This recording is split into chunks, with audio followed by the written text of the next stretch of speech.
Yo, Atlas speaking, and welcome to part 4 of What If I Was Reincarnated in the DC Universe with the Avatar The Last Airbender system. Let the tale begin. Chapter 76, New Possibilities. General P.O.V. Due to personal issues, I have decided that I'm unfit to work in a lead capacity as expected from my colleagues and hence, after careful deliberation, have resigned from the Justice League effective as of yesterday at 2100 hours. Batman announced. He paused to let that information sink in. And sink in it did.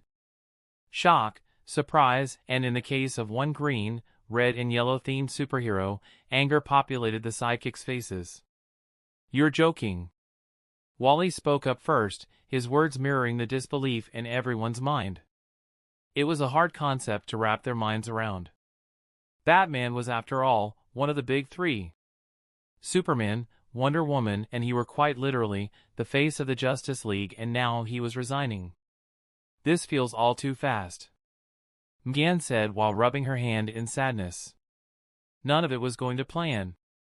She had thought that after finally joining a team, a family here on Earth, things would go well for her. That they would face all obstacles and come out on the other side stronger to show for it. Just like how Megan seemed to solve all her problems in just under 30 minutes of episodic run. Why couldn't it go like that? Wonder Woman, who was behind Batman, glanced at her and gave Mgan a comforting nod. She understood her inner turmoil. At least someone did. Miss Martian nodded back, telling the older woman she would be all right even without using words. Is this about the Aden issue? Are you getting heat because of how the mission and subsequent actions led to his departure from the team? If so, he's our responsibility, Batman. Not yours. Aqualad stepped forward and addressed the Dark Knight. His words made the other leaguers behind Batman share looks with each other. No, it's not. My desire to leave the Justice League is not because of the events from the past few days. Maelstrom is also a Justice League issue, not the team's. You have done all you can, and the standing orders not to engage him still apply. Batman's commanding tone left no room for discussion. Aqualad looked at the rest and saw the looks of stubbornness mirrored on their faces just like his. I'm sorry, but you are wrong. We've thought about it and come to a unanimous decision. Maelstrom was never a leaguer. We have fought with him, bled with him, laughed with him. He is ours to bring in.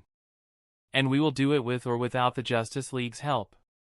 His response was firm. His words, hard and obstinate. Despite the circumstances, Aquaman felt proud of the man his protege was becoming. Batman and Aqualad locked gazes for a few uncomfortable seconds before the Dark Knight slightly smiled. They were taking charge. Standing up to them. Batman was glad and heartened that the team was in good hands. Very well. I will leave the finer details for you and the new overseer to discuss, Aqualad. At that juncture, Wonder Woman stepped forward. Following Batman's resignation, we have decided that the team needs a new overseer. Someone who will take over Batman's responsibilities. And after a lengthy discussion, Captain Atom was chosen to replace him. He will be assigning you missions after the League has carefully vetted them to avoid as many mishaps as we can. Wonder Woman raised her hand to silence the uproar that she knew was coming from Kid Flash and Superboy. That is not to call your skills and abilities to question. We all feel like it's been an eventful month. A few relatively harmless missions to ease you into the new state of things is not that bad. She finished gently. They're coddling us. Treating us like kids. Connor grumbled quietly. And Artemis had to agree. But she didn't feel like that was a bad thing. They were kids after all, and taken everything that had recently happened, a few missions where things didn't get derailed to the point where the ramifications would lead to a team member leaving as well as a leaguer resigning from the Justice League was welcome to her. Captain Atom will be over later to discuss the details of your new base of operations as well as... Robin couldn't listen anymore. He got up abruptly and left. Wonder Woman trailed off, staring at the boy wonder. Batman placed a hand on her shoulder and shook his head. He was going to talk to Boy Wonder himself. Later that same night, Wayne Mansion. Bruce twirled the Eskrima sticks in his hands smoothly. The door to the training room opened and Dick, out of his Robin costume, walked in. He made contact with Bruce's eyes and wordlessly walked to the practice weapon rack, getting his own Eskrima sticks. Dick stepped forward onto the sparring mat and stretched his body, taking great care to keep his attention on his mentor, lest an attack came in while he was preoccupied. He'd learned that the hard way. After completing the action, both mentor and protege bowed to each other in a show of respect. Then, they straightened up and the bout unofficially begun. From sparring with Bruce all these years, Dick knew he was always at a disadvantage. Bruce was just stronger in every conceivable way. The only thing Dick had working for him was his small size, agility, and skills. But to actively use them to his advantage, he was usually the one instigating the first move. To keep Bruce inside his rhythm instead of the other way around. Before we start, let's make a deal. If you win, I'll tell you everything about what you've been searching the back computer's files for. Bruce stopped him before he could lunge forward. That was a good deal. Dick wasn't immediately happy though, there was always a catch. And if you win? He asked his adopted father. Bruce looked at him with a hard gaze on his face. You'll tell me why you felt the need to not only disrespect your teammates but the league and I for walking out during the briefing. Oh, so this was what it was all about. Despite the seriousness, Dick decided his teenage rebel phase had arrived. He aimed an Eskrima stick at Bruce and smiled like a little shit. Bring it on, old man. Aden's P.O.V. After a good long shower under the waterfall, grangos and roasted boar meat along with a nap on a DIY hammock, I was ready to face the music. I hadn't left the elemental dimension even once. It was peaceful here. Down on Earth everything was just too much. Too convoluted and complicated. In comparison, the grind was simple and therapeutic. I knew that soon I wouldn't keep off from interacting with Lucifer and planning out my next move, but first, I wanted to get my firebending to a good enough level that I could protect myself in case things went to shit without overly relying on airbending. I finished the last of my grangos and teleported back to the fireplane. Instantly, the temperature changed from the cool breeze of the beach on Sanctuary to a blistering heat and heavy smoke-filled atmosphere of the Flame Land. Ah, that's actually not a bad name. Flameland, I liked it. I shook my head to get rid of the distracting thoughts and brought out the display screen. I clicked on the training points which still read 55 and was taken to a database with 4 sections. 2 of which were grayed out. The ones that weren't were the bendings I had access to. One was of airbending and contained anyone from Aang's kid, Bumi, who became an airbender at his old age, to Zahir. The second section was of firebending and contained only expert rank firebenders and masters. Wait. My eyes widened, the list was not as sparse as before. I quickly dismissed that window and pulled up my main menu. Right there on the tab depicting my firebending, something had changed. The rankings were beginner or practitioner, whichever you want to call it, expert, master, and grandmaster. My ranking had changed from practitioner to expert all in the cause of 1 week.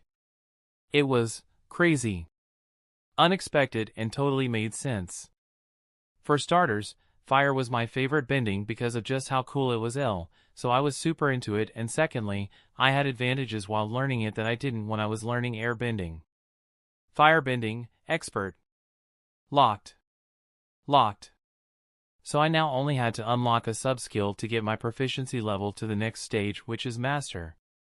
After mastering both the sub-skills, I would similarly go through an advancement trial for fire to get my bending to Grandmaster level. It was a bit confusing because the ranking didn't change for Master level.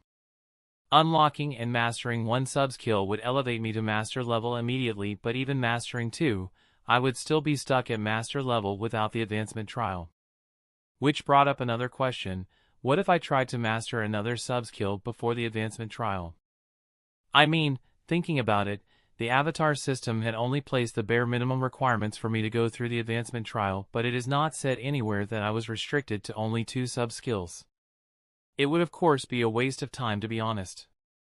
I couldn't think of any other sub-skill of fire that stood out to me for the time being.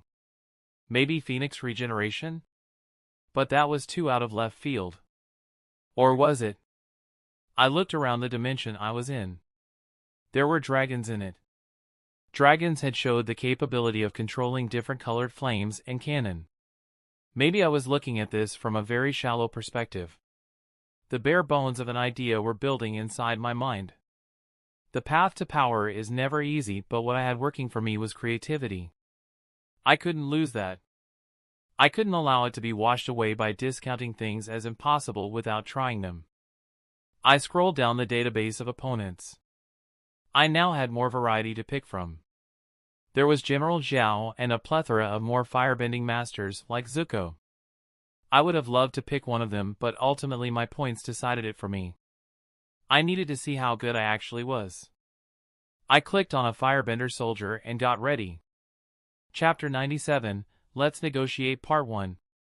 Aden's P.O.V. Here goes nothing.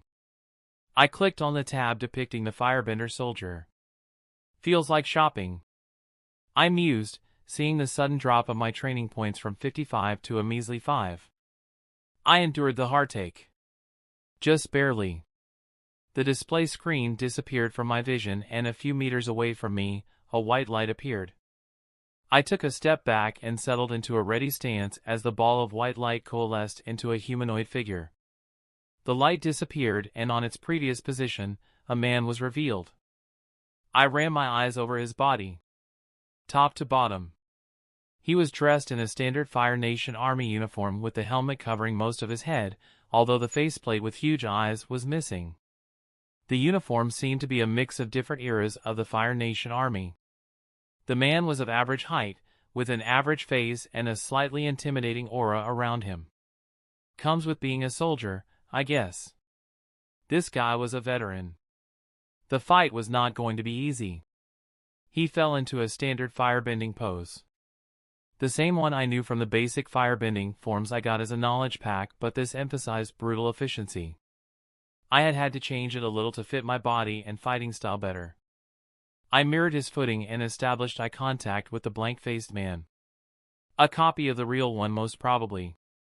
The air between us got supercharged, and on some undetectable signal, we both moved. I stepped aside and allowed the fireball to pass harmlessly by my left.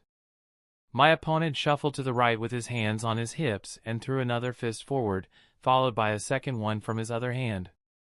The two fireballs were aimed to box me in. I calmly stepped forward and pulled on my own energy. I felt a thin covering of thermal energy spread along my hands.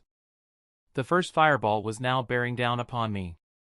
I slapped it out of the way, sending it to blast the ground on my left and just wash away upon contact with the unyielding rocky terrain. The eye stabbed both of my hands out at the one behind it, spreading them in a circular motion and unraveling it. The flames licked my sides, and I barely felt the heat as they disappeared into the air. My opponent, on the other hand, took the opportunity of me being occupied to pull in closer to my body. His fist was inches away from landing onto my face when I dodged it and jumped away, assisted by the fire rocketing out of my salts. The firebender soldier spinned in place, stepped forward, and pushed his hands out towards my body suspended in midair. A torrential wave of flame, glowing yellow, rose up to meet me. In response, I raised a hand up to the sky and swiftly brought it down like an axe. The wave of ocean parted upon contact with me, and with that I had learned how he fought. Now it was time to go on the offensive. I leaned forward and pushed off the air with a flame burst. My trajectory brought me towards the firebender soldier. The man was conscious enough of the battlefield that he jumped away before I could land on his body. It didn't save him, though. I slammed onto the ground, and a wave of flames rose up from my contact with it. The fire was easily 6 feet long, and the eruption beared down on the opponent mercilessly. With a barely audible scream, the firebender soldier disappeared into white light. Cracks spread out under my legs along the blackened ground. I smiled, getting up and bowing towards the firebender soldier. Well, that fight had shown me how a veteran firebender fought. The soldier's movements had been stiff and stubborn. Something I would expect from an earthbender. I sighed, looking around. the Fire Nation had really forgotten the essence of firebending. The fight had been unexpectedly too easy. I don't think I was going to spar with this type of opponent again. If I must, I should go for the truly skilled firebenders. The ones who understood the essence of the flame. I brought up my minimized screen and looked at the training points. Still stuck at 5. I'm so poor. Welp, it seems like I now needed Lucifer even more. To ensure I didn't slow down my practice, a few combat missions to earn more points were paramount. I looked towards a few huge boulders and smiled. My little friend was back. I wanted to approach the little dragon, but somehow it didn't feel like the right time. I had a feeling that it would come to me when it was ready. So I just waved at its direction and disappeared out of the flame land. A few grangos to ease my hunger later. Bending was kinda energy intensive. I decided to go back to Earth. I had been putting off talking to Lucy, but it couldn't wait any longer. Time was moving, and the Young Justice timeline was still mostly an enigma to me, past the Red Volcano mission. I knew a few things in passing, but nothing concrete. For starters, I knew that Wally would die in Season 2, but not because of what. I also knew that Speedy would become a Justice League member, but that something would happen. It was confusing. Just half-clicked Reddit threads that I had dismissed entirely upon seeing the number of speculations and trolling going on. Ask me about Marvel and I assure you I'll know shit that isn't even mainstream. Ask me about DC and outside Batman Beyond, I was a complete novice. It was times like this that I regretted not paying more attention to the DC world. To be fair though, who would have thunk I would be transmigrated here? Me, the guy who's always too lost in his own world. The guy who finds it hard to make friends. The guy who has never had a girlfriend. Whose sick joke was it that thought I would be appropriate as an ambassador? My personality was a complete opposite to that. Anyway, nothing to do about it now. I left Sanctuary through a portal and stepped out into Lucifer's living room. I looked around strangely as the portal disappeared. I was aiming for my room. I told him. Lucifer chuckled mysteriously, while also managing to look apologetic. Sorry, I hijacked your landing. Why don't you take a seat, Aden? We haven't seen much of each other and I wanted us to have a little chat. He was dressed in a dark silky kimono that covered him to just below his calves. His words made me raise an eyebrow. You hijacked a dimensional warp gate and redirected it from where it was going to bring me to you? And that maddening smile is back. I sighed and sank my body on the couch across from him. I groaned a little at the comfortable sensation. Although the grind was sacred, sleeping on a hammock or the ground is really not good for my back. I almost fell asleep just from leaning on the couch. You sound surprised. My devilish host commented, taking a sip of tea. He saw my eyes land on the cup and snapped a finger. A cup of steaming hot chocolate appeared on the table before me. How did you know what? Never mind. I keep on forgetting who I'm dealing with. I shook my head and took a sip of the hot chocolate, shuddering in appreciation. Thick and smooth just like my mom makes. Oh boy, now I miss her even more. Okay, I'm sorry, but I actually gotta ask, how did you make it exactly the way I like it? Might be magic. He smirked with a small upturn of his lips. In other words, you read my mind and found out what I like. I deadpanned. Lucifer chuckled. I don't need to read your mind for something as trivial as this. He leaned forward. To tell you the truth, I can see what you desire when you desire it and how you desire it. Comes with being the all-powerful scary devil. Desire came from me after all. Was he talking about those powerful cosmic entities that presented an aspect of reality? The Endless, I think they were called. Still not a big DC fan, guys. That hasn't changed. Lucifer cocked his head to the side while leaning back.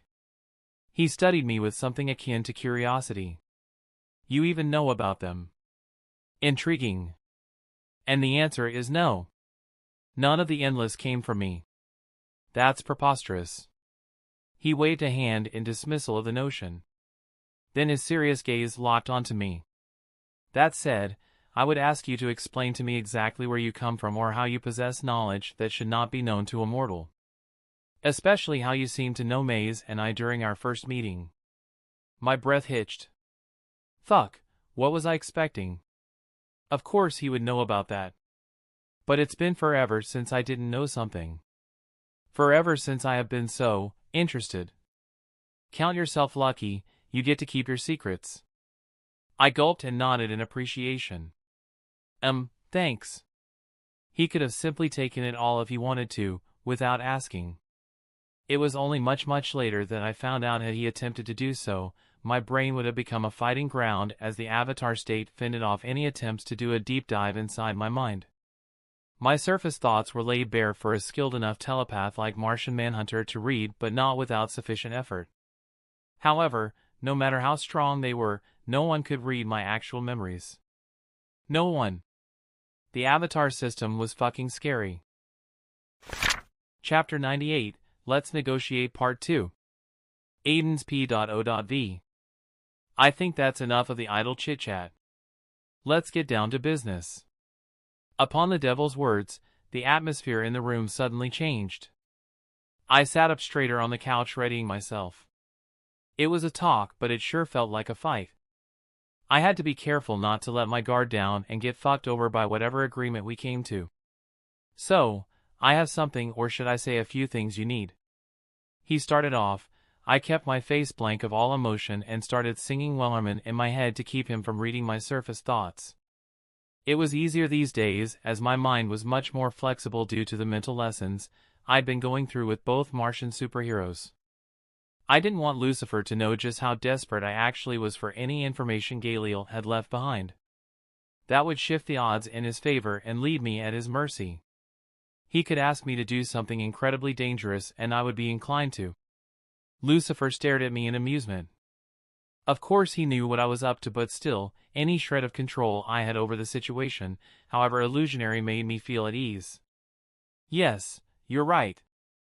I confirmed, taking a slow sip of my cup of hot chocolate and savoring it along with my little power play. The devil patiently waited, staring at me in growing amusement. Now I felt like an idiot. I cleared my throat and moved to elaborate further. I need any information Galil left behind. Specifically, his contacts. I believe that he might have stored a digital copy of the files I had somewhere. Lucifer nodded and waved his hand for me to continue. What else? He questioned. This next part was what I was most nervous about. To tell you the truth, it was probably dumb, idiotic, and ill-advised. I also need the method he used to create the Metatrigger essence. Lucifer's gaze turned sharp at that. I hurried to explain before I set off the bloody devil. Just for reference. I know that the methods he used were cruel and inhumane, and I'm not looking to follow in his footsteps, okay? I took a huge gulp of the chocolate to calm my nerves and gather my thoughts. That guy sickened me. I hate people who hurt others for their own amusement, and the vibe rolling off him told me he was exactly the kind of person who likes doing that. I explained, somewhat calmer now. Lucifer's eyes never left my own. Probably searching for deceit or trickery. Not that I could even try to cheat or trick the devil. The guy was known as the ultimate deceiver, and although that title was ironic seeing as he never lied, it didn't change the fact that I was dealing with a being that was over 1 billion years old. The shit he's seen? The liars he's encountered? Nothing could get past him. So the truth was the way to go. Despite all that, however, it doesn't change the fact that what he did was borderline impossible for anyone else. I leaned forward. That bastard was able to not only detect the meta-gene inside people but also awaken it and turn them into metahumans. I don't know anyone else who can do that. Not even the light with their almost endless resources. The best thing they can do is make flawed body enhancement serums. I had thought it through some more after my encounter with the League of Assassins trio. The fact that Cheshire and her 2 partners were observing Galil's previous base meant that there was something valuable he had that the light wanted. Too bad, Lucifer had taken over. Anyway, I could be wrong, but something told me that the deceased demon had been in a sort of partnership with the light. What the partnership entailed, I had no idea. But my suspicions leaned on it having to do something with the Metatrigger essence. Maybe a fusion of both it and Cobra Venom to see what the resulting serum would be. Then the devil ruined everything. Poetic justice at its finest. Why? Lucifer finally asked. His voice was soft with undertones of curiosity. I find myself quite interested in your motives behind it. You are already so powerful and your potential is up there with the best. So why do you search for power with such fervor? He wasn't wrong. The abilities I had proved to me time and time again that I could be powerful. Was powerful. Within a few months of my arrival here, I was already strong enough to take on a few of the few Justice League members who had superpowers. If that growth isn't phenomenal, then what is? And it wouldn't stop. The grind was eternal. It was a grand Tao. I took my time to gather my thoughts before answering. At that point, I had already drained the hot chocolate in the cup I held in my hands. I set the cup down and started talking. I realized something. With all my power and strength, I still need someone to watch my back. I can't account for everything. That's just impossible. I stared at him to gauge his reaction. Although I'm loath to admit it, relying on others is a form of strength too. And if I am to achieve what I've set out to do, then I need a crew. A strong crew. A crew that won't hold me back but instead cover my weaknesses. That is what the Metatrigger essence is for. I need to study it and find a way I can replicate its effects without bringing harm or unwanted side effects to the subject. Mage. He hummed. That was honestly very convincing. A mature outlook. One that many before you would have benefited from. Alas, such is human folly. He smirked a little. To be incredibly short-sighted and arrogant of their own measly power. I commend you for realizing that early. The answer is still a resounding no, I'm afraid. Lucifer mercilessly shot me down. I closed my eyes and rubbed my temple. Okay. I was expecting that. His previous reaction to the thing had been borderline disgust. I almost thought he would have not only erased the Metatrigger but also anything associated with it. The building, Galil's test subjects, even me just for touching it. I am disappointed. I must have given you too much credit, Aden. Huh. He called me by my name. That's a first. Lucifer rose up from his seat and walked towards the window, looking out at the gentle morning sun. The blinds had already been drawn out before I came in. And after sitting down on the couch, the sun rays had buffeted me gently, easing me into a relaxed state. My eyes followed his back as he stopped before the window, looking out into the city. There are many ways to get power. Some are not worth the price you pay to acquire them. Galil's method includes the use of refining life force from humans and then using that energy to induce an evolutionary process in a subject. However, the ratio is not 1-to-1. How many of your own species do you think it takes to refine one vial of the disgusting thing? He spared me a look over the shoulder and asked. I didn't have an answer, but I dreaded his. I will spare you the number. Saying that, he completely turned to face me. God, anyone else would have looked straight up campy wearing that kimono, but Lucy rocked it. So unfair. See, I'm all for free will and following your ambitions. However, take it from someone who's seen it all, no dream is worth sacrificing hundreds of people for. No matter what it is. It's not worth it. That guilt and resentment is enough to break a man. Has broken countless men. Tainted souls and reduced them to ugly, ugly things. All of whom are suffering down under still. He jokingly added, pointing to the ground. At least according to where the experts say hell is located. He was right. Losing the Metatrigger essence was a huge setback because of the opportunity it presented, but it wasn't the only way. In fact, reflecting upon Lucifer's words about life force, there was another way I could empower those I chose. If that failed, I could go the least intensive way of recruiting already powered individuals instead of creating them. That was the last choice. The downside is I wouldn't have their gratitude or loyalty from the start. Alright. I'll listen to you. The meta-trigger essence is off the table. I finally spoke up, agreeing with his words and realizing just how short-sighted my desire had actually been. Besides, he'd already given me the method. I wouldn't sacrifice hundreds of people to do so, but still, I bet I could trigger someone with a powerful enough source of energy. Whether through magic or something I actually had an easy access to. Energy bending. More thoughts on that later. So, here's the deal. If you want the information you're looking for, you'll have to do something for me first. Equivalent exchange. The morning star declared, pulling me out of my thoughts. The door to the room opened and in walked Maze.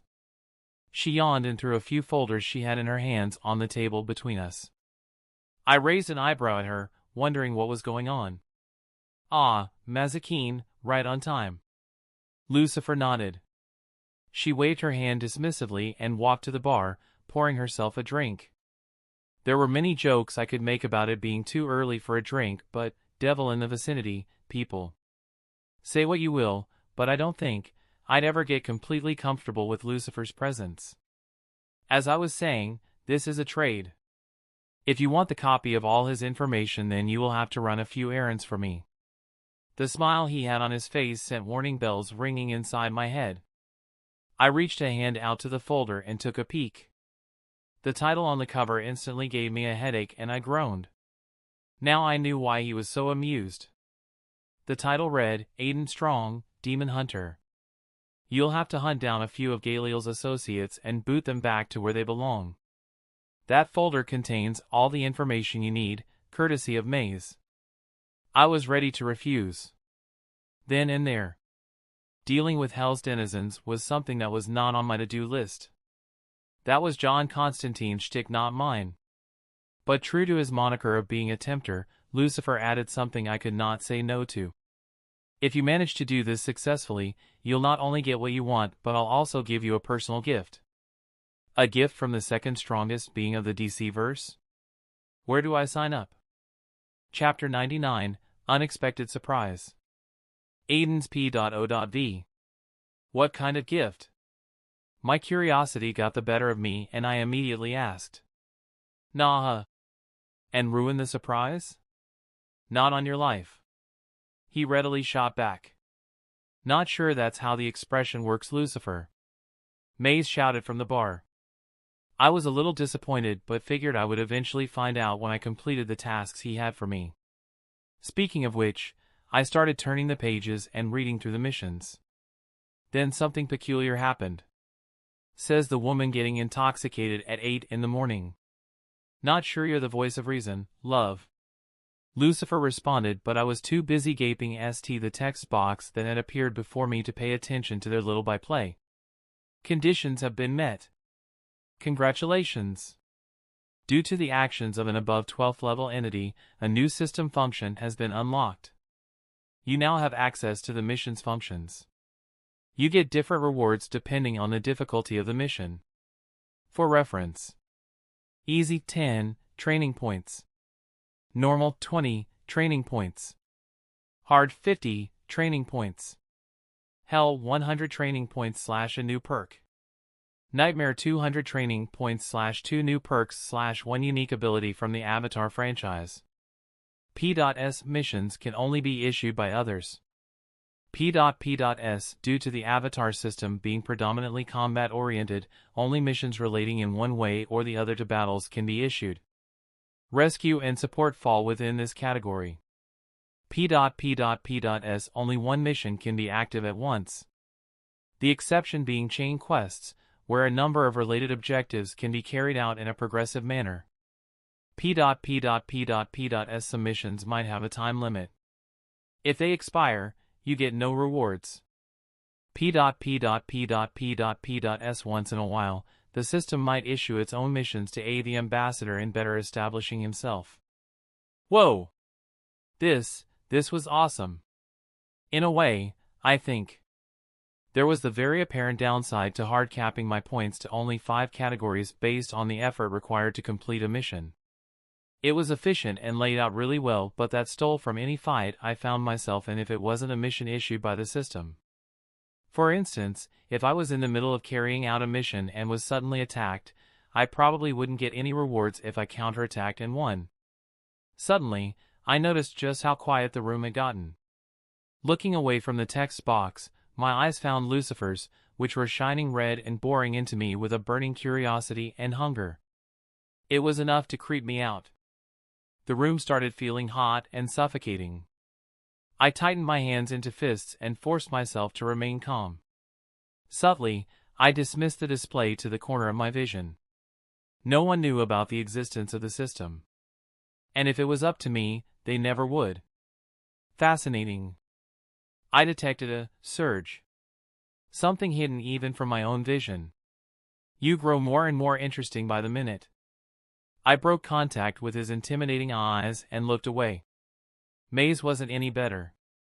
She was staring at me in this crazy intensity, as if she wanted to dissect me and find out how I worked.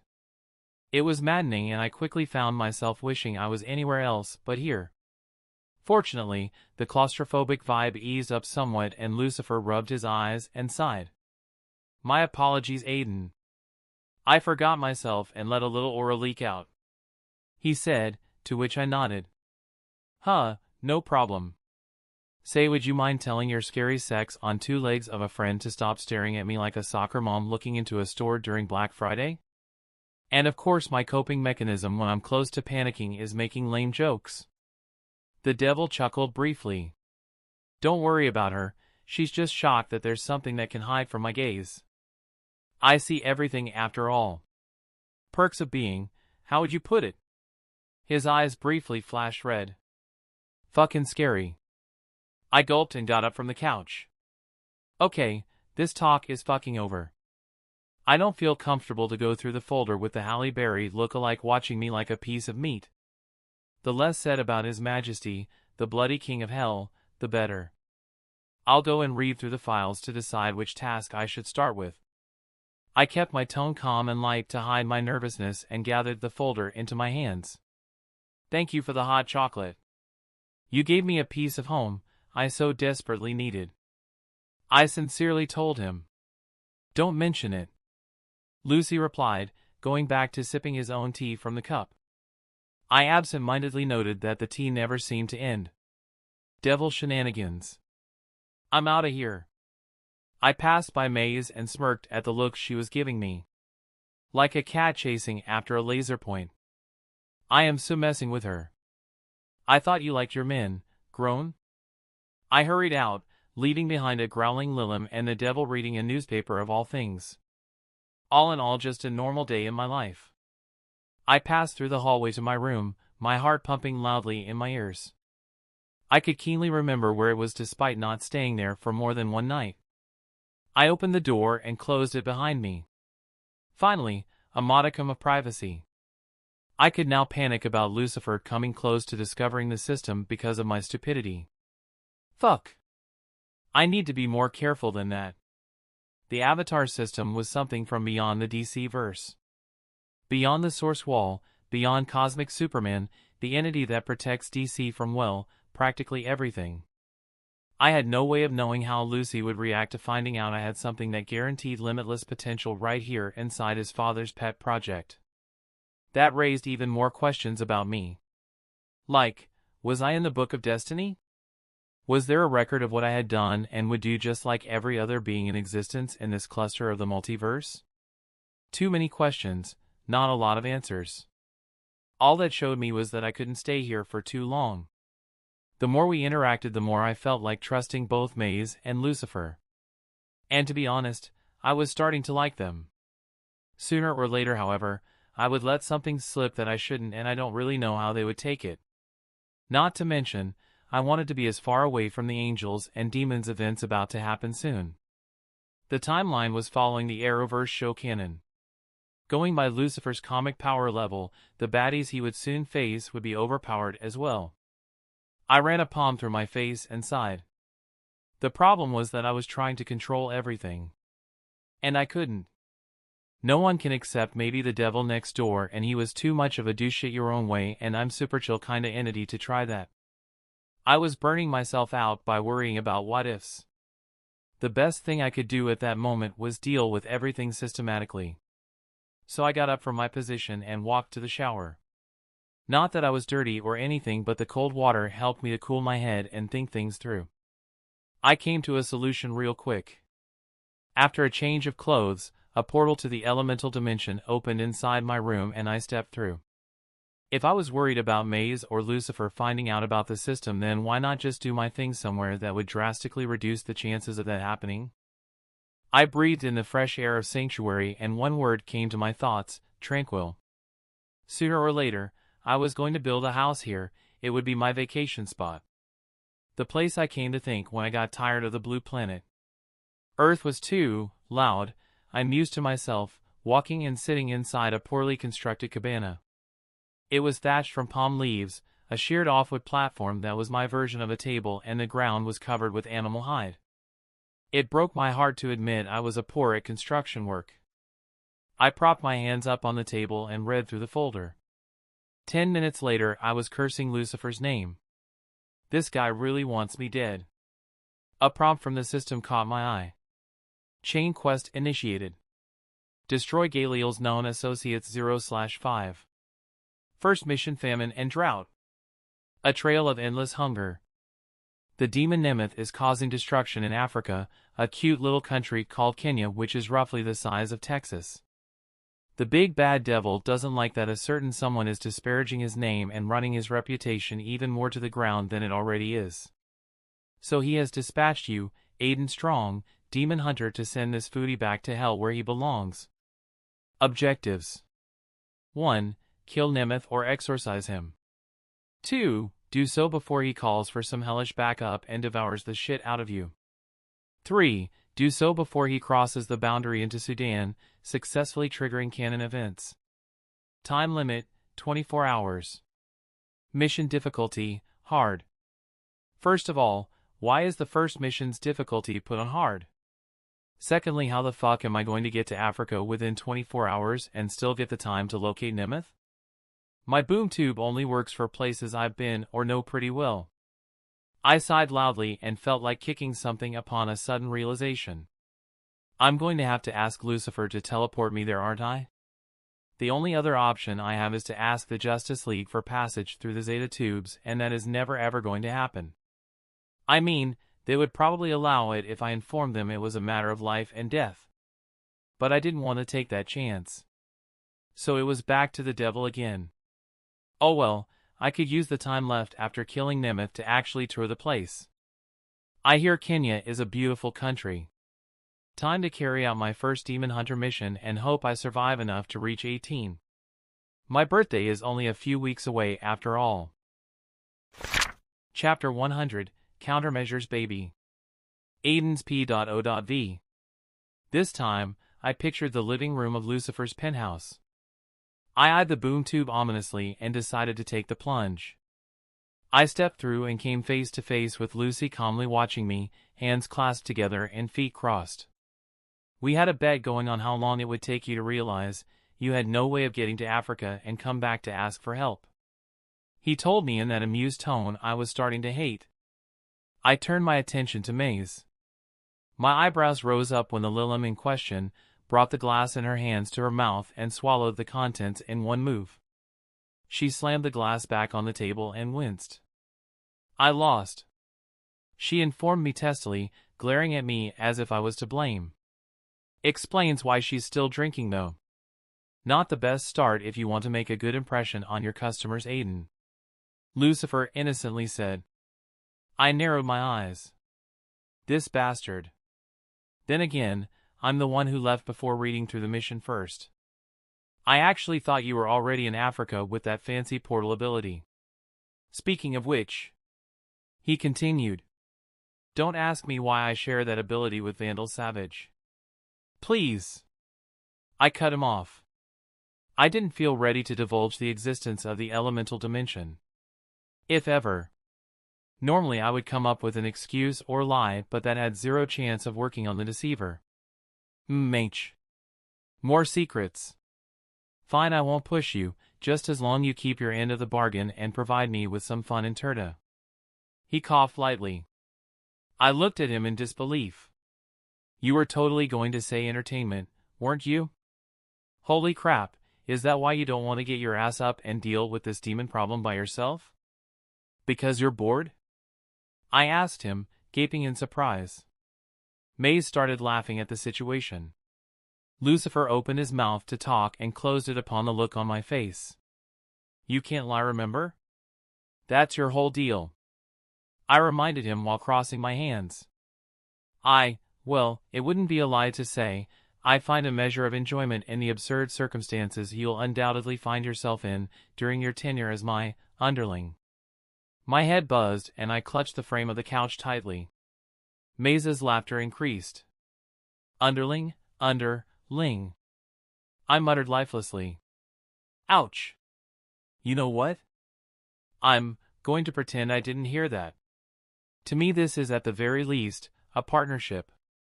A partnership based on mutual benefits. I didn't know who I was trying to convince more. Me or them. Keep telling yourself that, kid. Maze responded to my words from her seat. I breathed in and chose to let it go for more important things. The mission had a time limit and every minute I stood here trading barbs and joking with these two was precious time I could be using to track down Nemeth, finish my mission and 4 more tasks later, be out of Lucifer's service. I just thank God there were no binding contracts to sign, or who knows if I'd be bound by a clause hidden in layers and layers of trickery. Lucifer doesn't lie, yes, but that just means he found better alternatives to get his way. Back to the mission. I'm going to need a few things. I told them seriously. The joking mood from before had abated somewhat.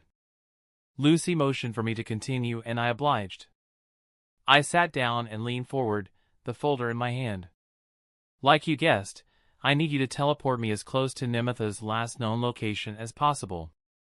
He thought about it for a few seconds before shrugging. Seeing as this is your first task, I'll allow it. However, moving forward, you're on your own. The aim was to make you work for me, not the other way around. He responded and I nodded in gratitude. Thank you. I told him and turned to Maze. The second thing is, I need a weapon. Preferably a long knife or sword. It needs to be durable. Really durable. Something tells me you're the person to talk to. A slow smile worked its way onto Maze's face. I changed my mind, kid. You are fun. General P.O.V. A nondescript conservation area, Kenya. Inside a cave covered with green glowing moss, a spectacle was about to unfold. An earthquake big enough to register as dangerous in the Richter scale shook the ground surrounding the cave.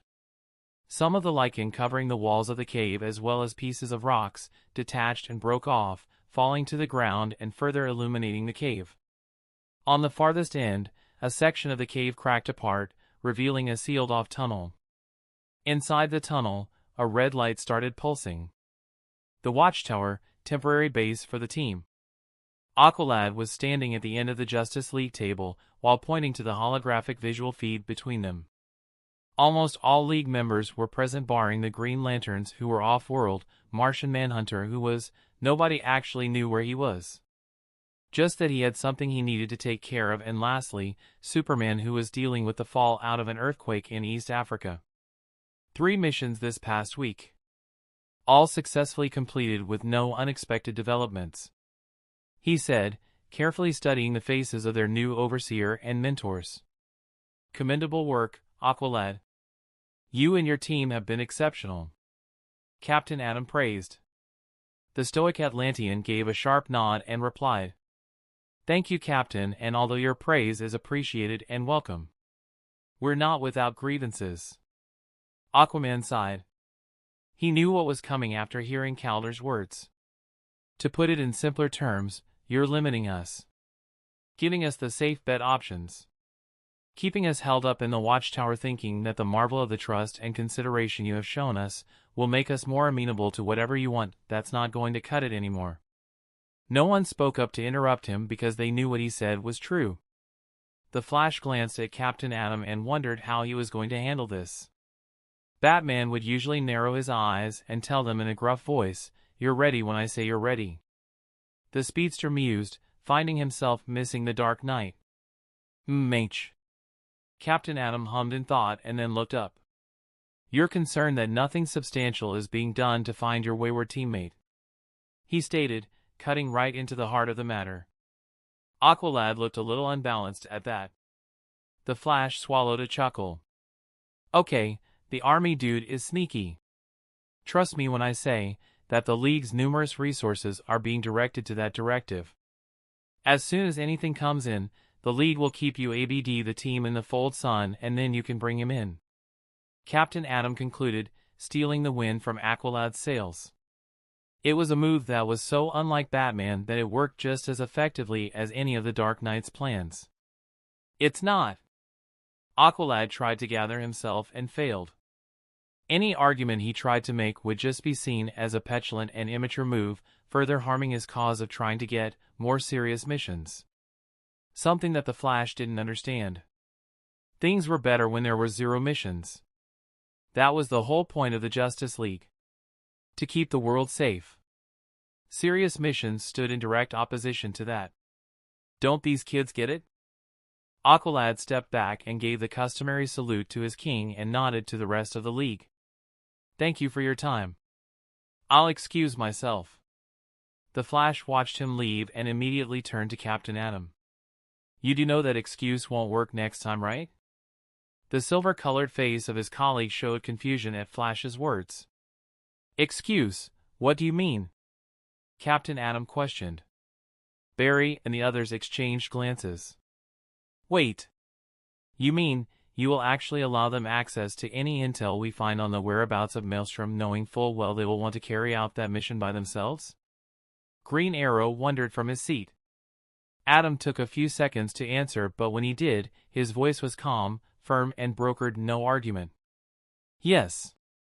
"Well, good to see they share some character traits at least. The League just isn't the same without bats." The Flash thought. "Let's get on with the meeting." Yesterday, a cache of alien technology was seized from Intergang during a face-off with Superman and Batman. Aiden's P.O.V. Finding a Catholic church in the City of Angels actually proved to be a bit difficult, further adding to how different this L.A. was to my own. The vibe was the same, but most buildings were constructed differently. This wasn't an alternate timeline to my universe, but instead a whole different dimension and a far-off multiversal cluster from whichever mundane one my former planet was. After consulting Google Maps, I found one nearby, just 9 blocks from Lux. The walk there was awkward, and after a while I chose to stick to the rooftops after too many people stared at me like a weirdo. One of them even muttered something about fucking campy cosplayers. I didn't blame them though. I had a new look after all. Not that new really. But the trench coat above my Maelstrom costume and the half mask that covered my neck and lower section of my face made me out to be a completely different person. The trench coat had a hood that covered my head and obscured a direct sight to my eyes. Why the trench coat? 2 reasons. 1. To obviously hide my identity. Being seen in my Maelstrom costume would be like a beacon calling the team or even the Justice League down on my ass. 2. To hide the 2 long daggers I had strapped on my body. Why the long knives? And also why the church? Good question. You see, while I was having that cold shower, I thought of something. Galeal as a demon had gone down pretty easily due to me catching him off guard. I had no guarantee that Nemeth, on the other hand, would also fall just as easy. Considering the fact that the mission itself had been rated as hard in the mission parameters text box, then things weren't so clear-cut. I could very well be dealing with a demon who was impervious or could nullify my attacks. Before I left, Maze had one piece of advice to tell me: not all demons are the same. I took that advice very seriously, and the reason I was here was to see if the priest would bless my daggers and if I could get some holy water. Countermeasures, baby, anything to make sure I reached 18. Something told me the system had something great planned for my birthday surprise. Chapter 101, The Green Part 1. General P.O.V. 1 week before. Guy Lisbon was an accomplished archaeologist. A 2007 Archaeologist of the Year winner. An expert on Sumerian and Egyptian prehistoric customs, artifacts, and had overseen important dig sites that led to the discovery of some of the oldest and well-kept relics from when civilization was just a nascent young thing. That was the Guy Lisbon the world knew.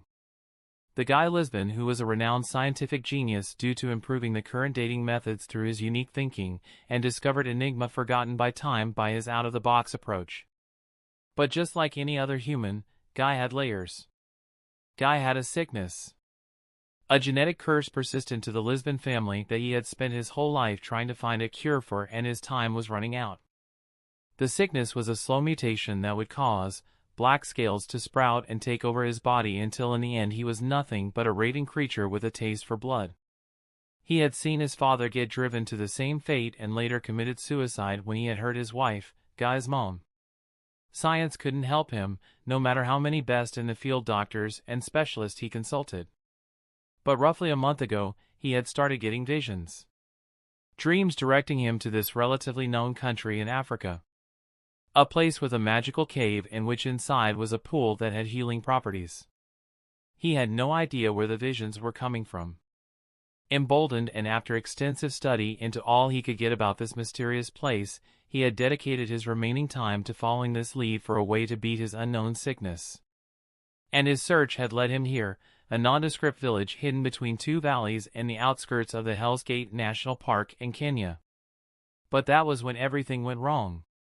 They had trekked for 10 miles across the rocky terrain of the northern part of the country. And when night had fallen, they had pitched tents in the woods, a fire burning bright between them.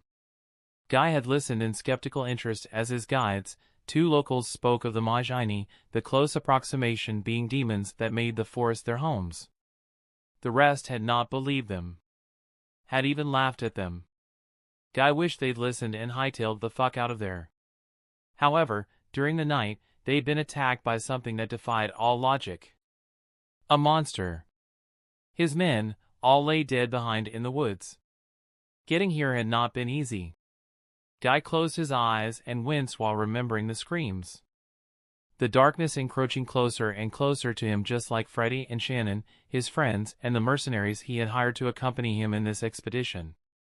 He tightened his fists. If his saviors had only been a few seconds later, he would have been devoured as well. But luckily, these people had arrived, chanting in an unrecognizable language, with green energy glowing from their eyes and tattoos. A green fire had sprouted between Guy and the creature, whatever it was. The villagers had saved him. The last thing Guy had seen was the village chief standing before him. Then he'd awoken in a hut, lying down on a mat with traditionally dressed people staring at him. Guy looked at his hand in panic, tightly garbed in a gray clothing that did nothing to hide the black disfigured skin. His sickness. And it had now spread to his elbow. Damn it. Then he remembered all that had happened and his mood plummeted further down. All this was his fault, it was all his fault. He had to make it right. Somehow. Speaking of which, he looked up at the faces of the village chieftain and elders. Tunahaterisha maisha yawenzata kumkubali huyu, mzongahapa.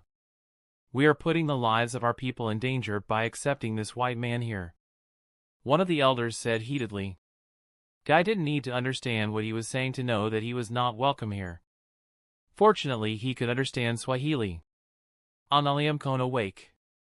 Adayea kona mashatani. Look at his hand, he carries demons with him. Another village elder, dressed in animal skin just like the rest of them, spoke up while pointing a finger towards him. The middle-aged archaeologist sat up, propping his back on the walls of the hut. Normally, Guy would be perfect for this. His sweet words and great sense of the African culture would grant him a modicum of hospitality from his hosts. However, he didn't have time for that now. So he solidly looked at the chieftain, the only one dressed in a ceremonial headdress designed from bones and animal feathers.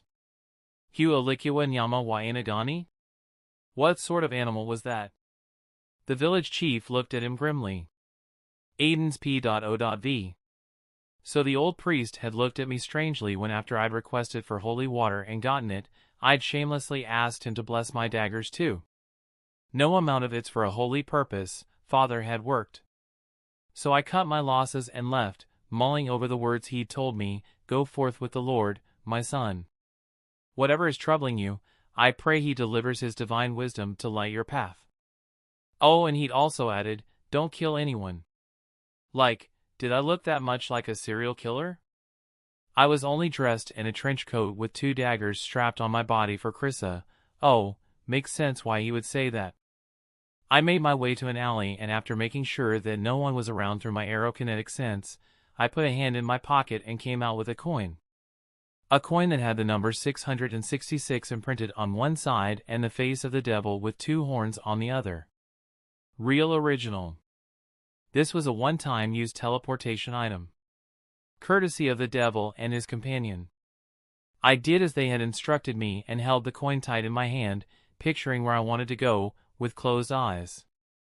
A second later, I felt my body suddenly get tugged somewhere. Opening my eyes, I found myself at least 50 meters in midair, falling down towards a settlement surrounded by a forest from all sides. The surprise was so real, I didn't have time to slow myself down and slammed onto the ground.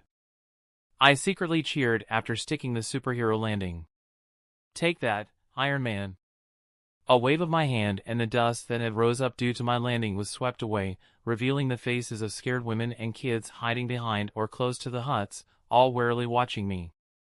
I raised up my hands and some of them flinched, making me feel bad for spooking them in the first place. "So sorry, guys. I'm..." A young guy came running from inside the huge hut in the middle of the village. One look at me and he snarled in hostility. He was dressed in an animal skin skirt, with tattoos running up his arms, like Aqualad, and built even more solidly than Superboy. "Stranger, you are not welcome here," he told me while a dozen warriors and spears came from behind him. "Leave or face the wrath of he who illuminates the garden." "Okay, Wahat. Really sorry. This is a misunderstanding. I come in peace." My words trailed off when he stepped forward and slammed his hands onto the ground. Instantly, my senses registered a unique energy that was teeming with life essence surround his form. A huge vine broke through the ground next to me and slammed down onto my position. I jumped away and watched as it smashed the earth in with a loud sound and left cracks. Dust rose up and a rumble spread out through the whole area as more vines and tree roots broke through the soil. Okay, I wasn't expecting that. The daggers appeared in my hands. General P.O.V. Maze poured Lucifer a drink as he stared off into space. She took the glass off the table and handed it to him. "You didn't lie to him, but you didn't tell him everything either," she told him. Lucifer waved a hand and the air before them shimmered before coalescing into a mirror, showing a clip of Aden fighting against vines. "Shamans MMHM? Didn't think there were any more left on this earth." Maze hummed while taking a sip. "In many earths," Lucifer added. "About that, we could have literally gone to any other universe. Earth 666 was the initial plan, in fact. You know, keeping up with the whole symbolism thing, but new, last minute, and you decide to bring us here, Earth 16. Maze told him with a smirk. "I don't see you complaining, love. Admit it, you love it here." Lucifer shot back while enjoying his drink. Maze turned her eyes to the screen and smiled. "The boy is interesting." Lucifer nodded. "That he is." Maze frowned in thought. "But he doesn't know what he's about to face." "You kept it vague enough to." Lucifer finished off her sentence. "Keep him interested while still sufficiently cautious. It will be a real challenge for him, but no worries, he will come out on top, Maze. He is special. Very special indeed." Maze brought a hand to her chest with a grimace. Her heart beat faster. Her emotions were all over the place. She was worried. She was worried for Aden. The Lilim took a deep breath and resolved to wait. There wasn't a need to intervene. This was the boy's trial. Let's get this show on the road. Lucifer snapped a finger and a bowl of popcorn appeared on the table, replacing the vase of ambient roses she had gone to the trouble of ordering. Maze stared at her boss in intimidation and very slowly, she reached out a hand and grabbed a handful of popcorn. Lucifer tried to ignore the death stare but sighed and snapped his fingers again. The books lying on the corner of the table burst into light and in their place, the same flower vase from before appeared. "We good?" He wondered out loud. "We good." Maze nodded, happy the death stare worked just as usual. Chapter 102, The Green Part 2. General P.O.V. A conversation was going on in the penthouse. Lucifer's to be exact. "He's going to be much stronger," Maze commented. "You do know that, right? And this times he's going to be prepared. Aden might even lose," she further added. Lucifer rolled his eyes at the Lilim. "Maze, we've been over this already. The boy needs this. Your incessant words of concern are not going to change my mind," the devil told her firmly. A smile crossed his face. "Besides, he needs his own, what do the humans call it, rogues gallery. It's a custom in the Cape business." Lucifer fully turned to stare at her incredulously. "I don't think I've ever seen you worried about anyone else before, love." He grimaced trying to come up with a word, disconcerting. Oddly endearing too, but mostly disconcerting. Maze crossed her hands in annoyance. "I'm merely worried about my daggers. They're precious after all. Not that you'd appreciate the workmanship done on them," she grumbled as Lucifer laughed. Meanwhile, the subject of their talk was doing his best to avoid getting skewered by roots. Aden's P.O.V. "Could you stop attacking me for 1 second? I'm not here, for fuck's sake." My words were cut off when another vine swiped at me. I brandished my daggers while sidestepping the huge S-vine. The damn thing was easily 1 meter thick and long. And it wasn't the only one or even the largest. I blocked it with my palm, firmly grasped it and pulled. The ground below me trembled as the whole thing broke at the base before I could pull it out completely. Thorns grew out of its length and tried to pierce me only to fail. I threw the whole thing to the side with a sigh. This was dumb. The dude wasn't even letting me talk. I couldn't use any of my flame attacks because of the close proximity to the huts and the villagers who were watching the altercation instead of running far away from the fight. Guess dumb civilians with a death wish are a common staple everywhere. I had resolved not to use airbending, but it was fast becoming the only quick solution to this. I could blitz towards him at high speed. I doubt any of his attacks could actually hurt me, and before he knows it quickly send him to dreamland through a love tap to the head. But that carried the risk of hurting him badly. Black Canary had always warned us to avoid using those types of moves if there was an alternative. Damn it, guess that leaves airbending. Oh well, just this one time. One of the daggers twirled in my hands, a minute draft getting produced by the action, while another vine slammed down on me. I sliced it apart like a sushi chef, my hands dancing in the air with scary precision. Once airbending came into play, this shit became too easy, especially given that I could sense the vibrations in the air as the vine shot towards me. The guy swiped his hands out and the tattoos running up his arms glowed green even more. He stomped his left leg to the front and slammed his palms together, a grimace on his dark face. The energy I was feeling before started pulsing in intensity, showing just how much power he was putting in this. The next attack was more exaggerated than effective. The ground started sprouting vines shaped like thorns. Sharp, pointy thorns. I flew up and surveyed the scene. I was now close to the tree line. I shook my head at this guy's impulsiveness. His attack had even taken out some of the huts closest to me. Luckily, no one was injured. The same bland attacks came at me. This time the vines rose up like a tidal wave from my front. Like 100 anacondas rising up to meet me, the vines sought to not only smack me out of the sky but to pierce through me like a pincushion. I could fly even higher, but the trees at my back extended their branches to box me in. Okay, gotta give some credit, that was a good strategy. The look on his face was smug satisfaction. That pissed me off. Oh, you have no idea who you're messing with, man. I leaned forward, a sheath of wind springing up to cover the blade, enhancing its already fearsome sharpness even further, and then I slashed out. One of the reasons I was worried to use my aerokinetic abilities was how the air itself seemed to get excited around me. That led to even my smallest of attacks getting blown out of proportion. A violent wind sprang up from my move, a keening sound wave following my intent, not only slicing the attack headed to me into little pieces, but shredding and grinding those little pieces to dust.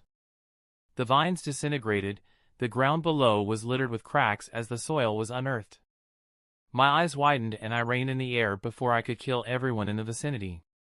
The massive winds of death were successfully contained. Luckily, the air was always ready to do my bidding. I released it into a gentle breeze that sent away all the dust hanging in the air and clouding the place. 3 huts were down.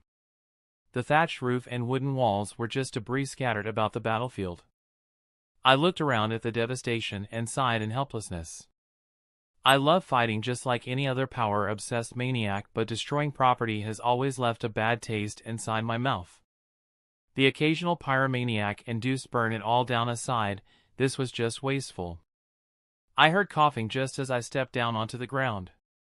The warriors from earlier who had been carrying spears and shields dragged themselves up from their strewn about positions warily. Looks of shock were apparent on their faces after my little show of power. They flinched when I raised my dagger, thinking I was about to attack. I made no sudden movements and slowly sheathed the blade inside my coat, then raised my hands up to pacify them. Please, can we just talk now?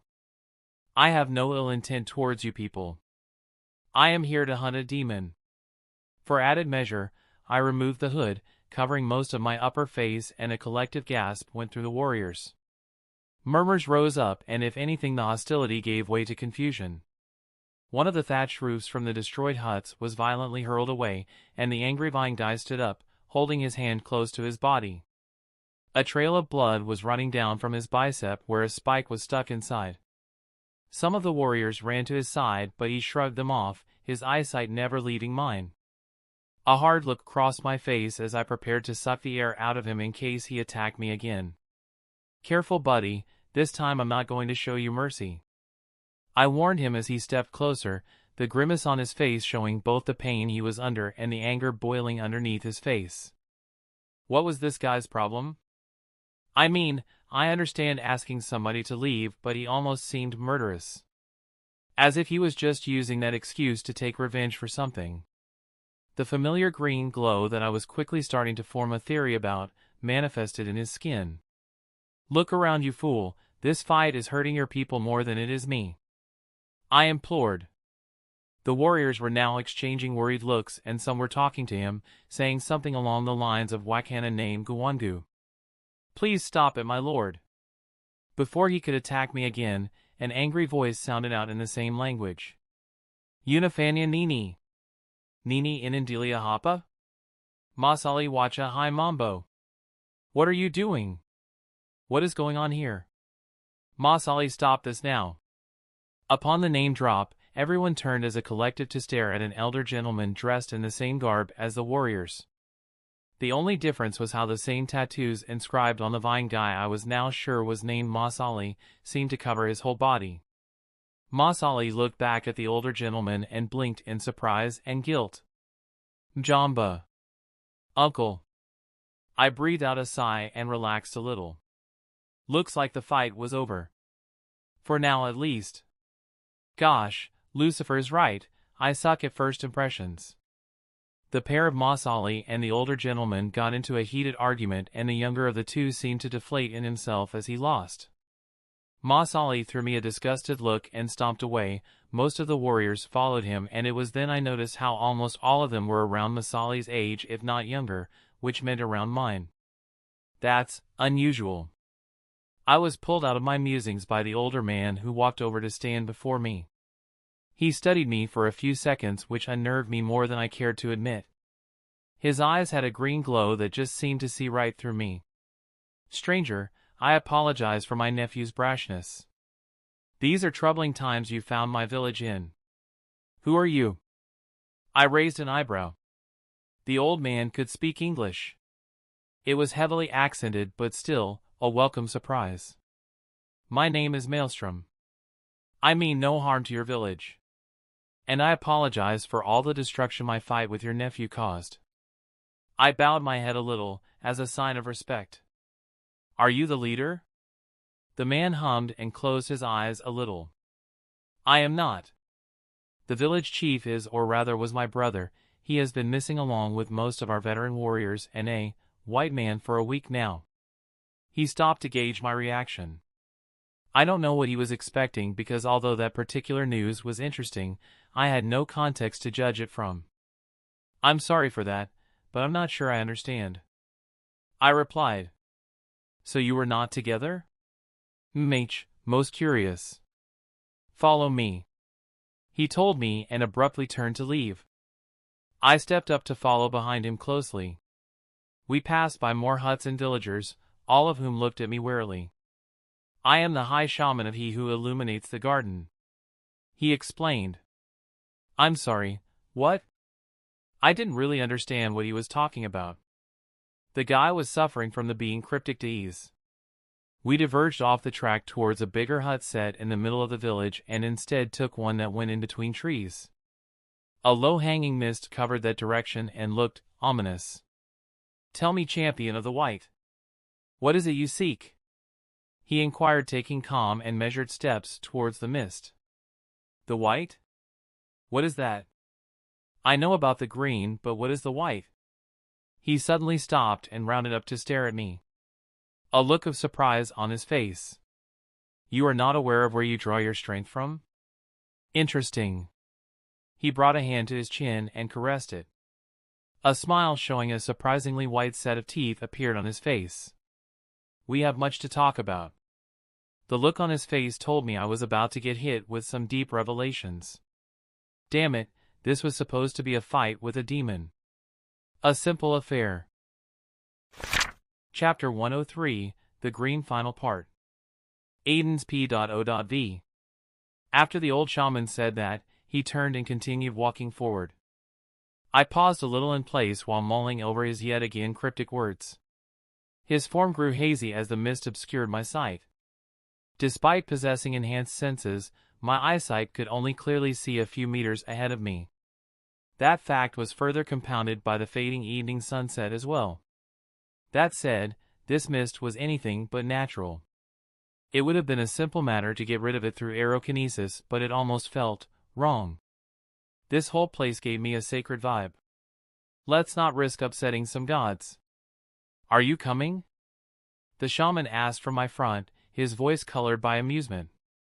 Seeing no other choice, I shrugged and followed. My steps were also soft and measured. I was careful, unsure of what to expect next but ready for anything. The previous incident had shown me that these people were powerful and I had no idea if the shaman was leading me to a trap or not.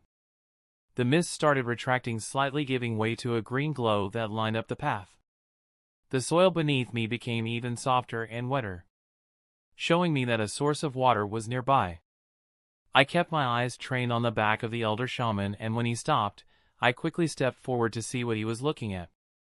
The mist suddenly pulled away from my vision and I gasped, coming to a stop right next to the aged shaman. The moonlight was gently sending rays of light down on a beautiful garden. There was a circular open space that extended 20 meters from a massive tree in the middle of the garden to the tree line. A pool of glowing water which looked serene was before the tree. A small wooden bridge, clearly man-made but very old seeing as vines had crept all along the structure, provided the way to cross over to the other side. Between the pool and the huge tree was a simple shrine with a statue of the same exact tree standing before an altar. What the actual fuck? I muttered in shock. The energy inside this space was tremendous. It buzzed across my skin like a current, leaving me with goosebumps. I threw a glance at my tour guide, who merely smiled while swiping a hand out to the whole area. Welcome to the shrine of he who illuminates the garden. General P.O.V. You're being irrational. Two men sat at a table in Metropolis, a fairly popular pie shop located near the docks called Freddy's Pie and Pizzeria Palace. A mouthful, but damn if they didn't make the best damn pie in Metropolis, Bruce Wayne mused, stabbing into a piece of the pie with a fork. Are you even listening, Bruce? Clark Kent asked the billionaire playboy philanthropist. The former removed his glasses, a rare action when he wasn't in his other persona, and rubbed his eyes. The action got a raised eyebrow from the elite Gothamite. Clark sighed and wore his glasses once more. I'm worried about you. It's not the same anymore without your presence. And you've also been acting. I'm fine, Clark. There's no need to worry about me. Just tell me if you got what I asked. Bruce was quick to interject. Instead of answering, the veteran journalist looked around at the restaurant. I understand the need to meet here at Freddy's. The pie is to die for after all, but Bruce, you do know that you're always welcome. If not up there, then Lois and I would be happy if you could come for dinner sometime. Bruce narrowed his eyes at Clark. You're stalling, he told him, making the other man smile wryly. Sorry, had to try. Clark reached into his briefcase and came out with a flash drive along with a folder containing a few pictures and documents. All the images and information I took are in there. I was surprised when you called me during the rescue mission for a favor. So why the sudden interest, Bruce? The location is near the border between Ethiopia and Kenya, and while both countries have a peaceful relationship, they get anxious whenever a third party is spotted near the boundary. Especially considering the ongoing tensions between Kenya and Somalia. I flew above the location, trying to spot anything through a wide range of vision, and came up with nothing. Clark's tone changed to a serious one. Bruce opened the folder and started going through the pictures. A look of concentration on his face. The images showed a perfect valley, free of any local settlements for miles. So how and where would they have disappeared to? Could magic be involved? That was one of the only ways someone could hide from Superman's vision. Bruce! Clark added more forcefully, pulling the Wayne out of his thoughts. He looked up and saw Clark's look of concern increase. I didn't want to say this, but the dark circles around your eyes, you haven't been getting enough sleep, have you? Clark questioned. I am fine, Bruce replied with a hard tone, turning his attention back to the folder. Clark knew a lost cause when he saw one. He wasn't going to get through to him, so he decided to speak to Alfred later and get him to stop Bruce from pushing himself too much. But that didn't mean Clark was giving up. A huge hand belonging to the journalist was laid above the files, stopping Bruce from perusing through any further. Tell me what is going on. I have been more than patient with you, Bruce. What are you looking for? He refused to budge. Bruce looked him in the eyes and saw the Kent family stubbornness reflected there. A small smile worked its way onto his face. Fine. In response, Clark smiled and leaned back, crossing his hands and waiting for the billionaire to talk. Guy Lisbon, world-renowned archaeologist, a friend of mine. Aden's P.O.V. It was peaceful. I breathed in and out, my chest filling with clean air that was full of green life energy. We were seated, cross-legged before the altar of He who illuminates the garden, which was the title of the tree standing tall over us. The evening had given way to the darkness of the night. But even that just added more beauty to the shrine and surrounding vegetation. The pool glowed and pinpricks of light shimmered on the tree above us, like miniature stars captured and stored in the leaves. Champion of the white, feel the deep calling of that which connects the whole planet. An interrelation that transcends all understanding. Feel it. Feel it, and maybe you'll understand your own link with the Parliament that grants you strength. I did as he asked, using my unique energy sense to dive in, exploring the bonds, the interconnections, the associations. The tree was alive. As was every plant. My energy sense spread across Africa, traveling through green circuit lines, through the roots, branches, vines, and leaves. I felt a deep pulse of the same green energy, a beacon from Louisiana back in the U.S. before even that was drowned out by the entirety of it all. And it was a thrilling revelation that left me gasping at the beauty of what I had seen, hidden from the common man's eyesight. Life comes in many forms, young elemental. I felt the words, undecipherable to my ears, yet the impact they left inside my spirit was undeniable and understandable. I wasn't dealing with a mere god or entity. I was dealing with the spirit of all that the green was. It was overwhelming, and I felt that if I was anyone else, my mind would have been reduced to nothing. When you're ready. My mind was catapulted back to the open space, and I instantly felt blind. I grimaced and hugged myself, suddenly shivering. My emotions were all over the place. What was wrong with me? Ha ha ha. Don't worry about it. Some of the initiates even cry their first time upon connection with the hub. You get a simple glimpse, and that glimpse stays with you for the rest of your life. Just take a few deep breaths and everything will be okay. I did as the shaman instructed and took a few minutes to calm myself, going over everything I had seen. It was clear to see that my powers had been influenced by certain DC elements. This white in particular, I had a theory on what it was, but fortunately there wasn't a need to stress myself out when I had someone who could answer any questions I had. When I did relax, I figured it was time to start off with a question that had been bugging me. What is your name? I softly asked. He hummed, taking a drag from a pipe that he had lit up amid my trippy ride across the network of vegetation. I had a name once. I had a life outside this village. That is how I came to learn your language after all. But that was a long time ago. These days, I am called the High Shaman, and that is the name I'll take to the eventual communion. He explained in that cryptic way I was starting to associate with all old people. Communion? You mean death? I asked. In response, the old man laughed. Death? We do not die, we simply live on as a part of the whole. A different form. Look up, he instructed, pointing towards the pinpricks of light shining above us in the leaves of the tree. My ancestors watch over me and this land. He who illuminates the garden is the collective consciousness of all of them. Chosen champions of the green tasked with protecting and safeguarding the garden, the earth, and more. His words brought about even more questions I traded for more relevant ones. What is the white? The shaman took a drag of his pipe and let out the smoke. It twirled in the air smoothly, floating up in a long winding line. He leaned forward and stared at me in deep concentration. That is not something I can tell you. You will have to find it out for yourself. Motherf. Chapter 104, Prelude to the Hunt. Aden's P.O.V. The old man was stubborn, I'll give you that. All I needed was confirmation. Just that.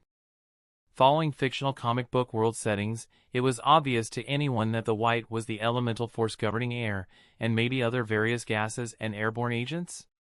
Which meant for all my elements, there was a likely scenario that compatible parliaments existed. I could even see its influence in my airbending. As stated before, upon reaching Grandmastery, everything had just become easier to control, aerokinetic-wise. Maybe that was the influence of the white in part with my own understanding of airbending? Who knows?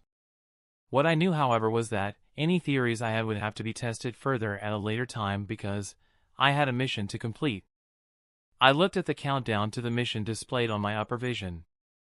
5 hours had already gone by and I had 19 more left to kill Nemeth. I internally shook my head. Even without my former team, none of my missions ever seemed to go according to plan. No point in stressing about it though. There was nothing I could do to change things, and the good thing about all of it was that the harder shit got, the better, stronger and more experienced I would too. So I smiled and looked at the aged shaman. Fine. Keep your secrets. I like surprises anyway. He matched my smile and nodded. Good. It is wise to learn patience when you're young. A valuable lesson someone like you should take seriously. Especially since you have a very important role to play in all of this. I raised an eyebrow. More cryptic statements, old man? Trying to see if I'll rise to the bait? I asked him, already seeing through his act. The shaman laughed. No, nothing like that. I am being serious. He stopped and studied me in interest. I have never seen anyone blessed by the world like you. The power radiating off your body and spirit is awe-inspiring. I shook my head, feeling uncomfortable. What he was obviously perceiving was the elemental energy that the system processed for me to power my abilities. I wasn't a traditional avatar, and sometimes, while that had its own advantages, I had this worry that I was losing out on the true essence of what truly made the avatar, the avatar. It was a fear I always carried. What if one day I lost the system? What if it found me unworthy and chose another replacement? What if I lost all my abilities? It was why I had been so obsessed with becoming a metahuman before. A desire that had lessened over time, but it was good to know I had options. You're weighed down by worries. The aged shaman took another drag of his pipe and commented. I stared at him in surprise. Was I that easy to read? Fear makes life worth living. It's the catalyst, a tempering platform to forge your spirit into something fierce. So use it as a tool just like any, but don't let it overwhelm you. I was speechless for a few seconds. Those words had hit deep. It had been long since someone had been so understanding with me. Lucifer and Maze were a different story because, like it or not, our relationship was backed by mutual benefits. Plus theirs was a more tough love kind of thing. This guy didn't share the same connection with me, yet he tried to leave me with a valuable life lesson. I inclined my head in a nod. Thank you. I won't forget that. He hummed. See that you don't. Now tell me something, young man. What is it you seek? He questioned, changing the subject of the conversation. Finally. I am here on a hunt. A hunt for a demon called Nemeth. His eyes widened a little upon my statement. A strange look crossed his face. I see. Everything makes a lot more sense now. Come, I have something I need to show you. He rose up, stretched his muscles, and walked towards the bridge. I followed him. I looked over my shoulder at the huge tree we were leaving behind and once more marveled at the feeling it gave off. We crossed the bridge and I looked down at the glowing pond in curiosity. There's something different about this pool of water. What is it? The shaman was silent for a while before he finally answered. That pool of water is known as the Waters of Rebirth, Magia Yuzuma, in Swahili, and Rugiai Lwa Atharimo in our true native language. Okay. Now I'm interested. What does it do? I wondered out loud. Exactly what it says. Just remember, nothing ever comes free. There is always a price. His words took on an ominous note. Normally he'd be right. However, my adaptable physique ensured that I remained the chocolate piece of hotness that I was, barring extreme conditions and stimuli. Things that were only actively meant to truly hurt me. If I could get just a single droplet into my elemental dimension, replicating it would have been possible, and I would have the equivalent of magic water that did something about rebirth. Maybe total healing no matter how hurt or injured someone was. Or true rebirth upon death. Like a maxed out Lazarus pit. Oh shit, what if this thing was just a Lazarus pit with makeup on? Even if it was, I wasn't going to pass up the opportunity to get a sample. The shaman and I managed to pass through the misty boulevard leading to the garden shrine, and I hurried to keep up pace with him. We came upon the village and I saw a massive bonfire at the middle of the village, near the huge hut. A lot of the village women and children were seated there. They bowed in respect at the shaman as we passed and threw looks of hatred and a slew of more negative emotions my way. Something had happened here. It wasn't normal for everyone to hold such distaste for outsiders like this. Why do the villagers look 2 seconds away from grabbing pitchforks and torches to lynch me? I questioned my guide. I'll explain later. For now, keep quiet and follow me. He replied. Like that we left the village and came upon the boundaries of the settlement. There were 4 lookout towers, positioned in a box-like formation along the edges of the village, each looking at one cardinal direction. 2 guards were on the one we passed by. They nodded at the shaman respectfully and paid no heed to me. Those towers had remained unused up until now, he said in a sad tone. I didn't comment, understanding that silence worked better in this situation. We stepped onto a path that wound, taking us away from the village. Although it was dark, a few flaming torches lined up the path we were walking through. The reason why the villagers abhor your presence is due to another outsider. Oh! I listened intently as he began to speak. A man by the name of Guy Lisbon. He claimed that he was a world-renowned archaeologist looking for the fabled waters of rebirth to heal his sickness. The chief of course refused. It is against our customs after all. He noticed my confusion after looking at me over his shoulder. The ancestors inform us of the will of he who illuminates, and as I was communing with them, they noticed the darkness hiding in the outsider's soul. An inky blackness that if allowed to persist would infect the garden. Alas, the man would convince the chief to take another alternative. A trade. The waters of rebirth for a chance to kill the demon that has been plaguing our lands the past month. Saying that, he motioned out to our front, the end of the path we had taken. Once my eyes adjusted, I balked at what I was seeing. A field, barren with black smudges and dirty stagnated pools of water, spread out over hundreds of meters. The trees at the edges looked sickly and everything smelled rotten. I almost felt like puking. Sulfur. I murmured, remembering the brief crash course Maze had given me on demons. There was no denying it anymore. Nemeth was here. Or had been at least. Our entire field of crops, decimated in the soil our ancestors toiled destroyed and made unfertile. I turned to the shaman. Why didn't you deal with this thing yourself? You possess a connection to the green. Both you and your nephew. Had you worked together, killing it or at the very least driving it away would have been possible. He shook his head and sighed. It is not as simple as that. The creature hides itself in a cave, a kilometer away from the village, and the further we are from the shrine of he who illuminates the garden, the more that connection is diluted. We are not true champions, just guardians tasked with safeguarding the shrine. Not to mention, there were only 5 of us. 2 after the chief decided to trust that man.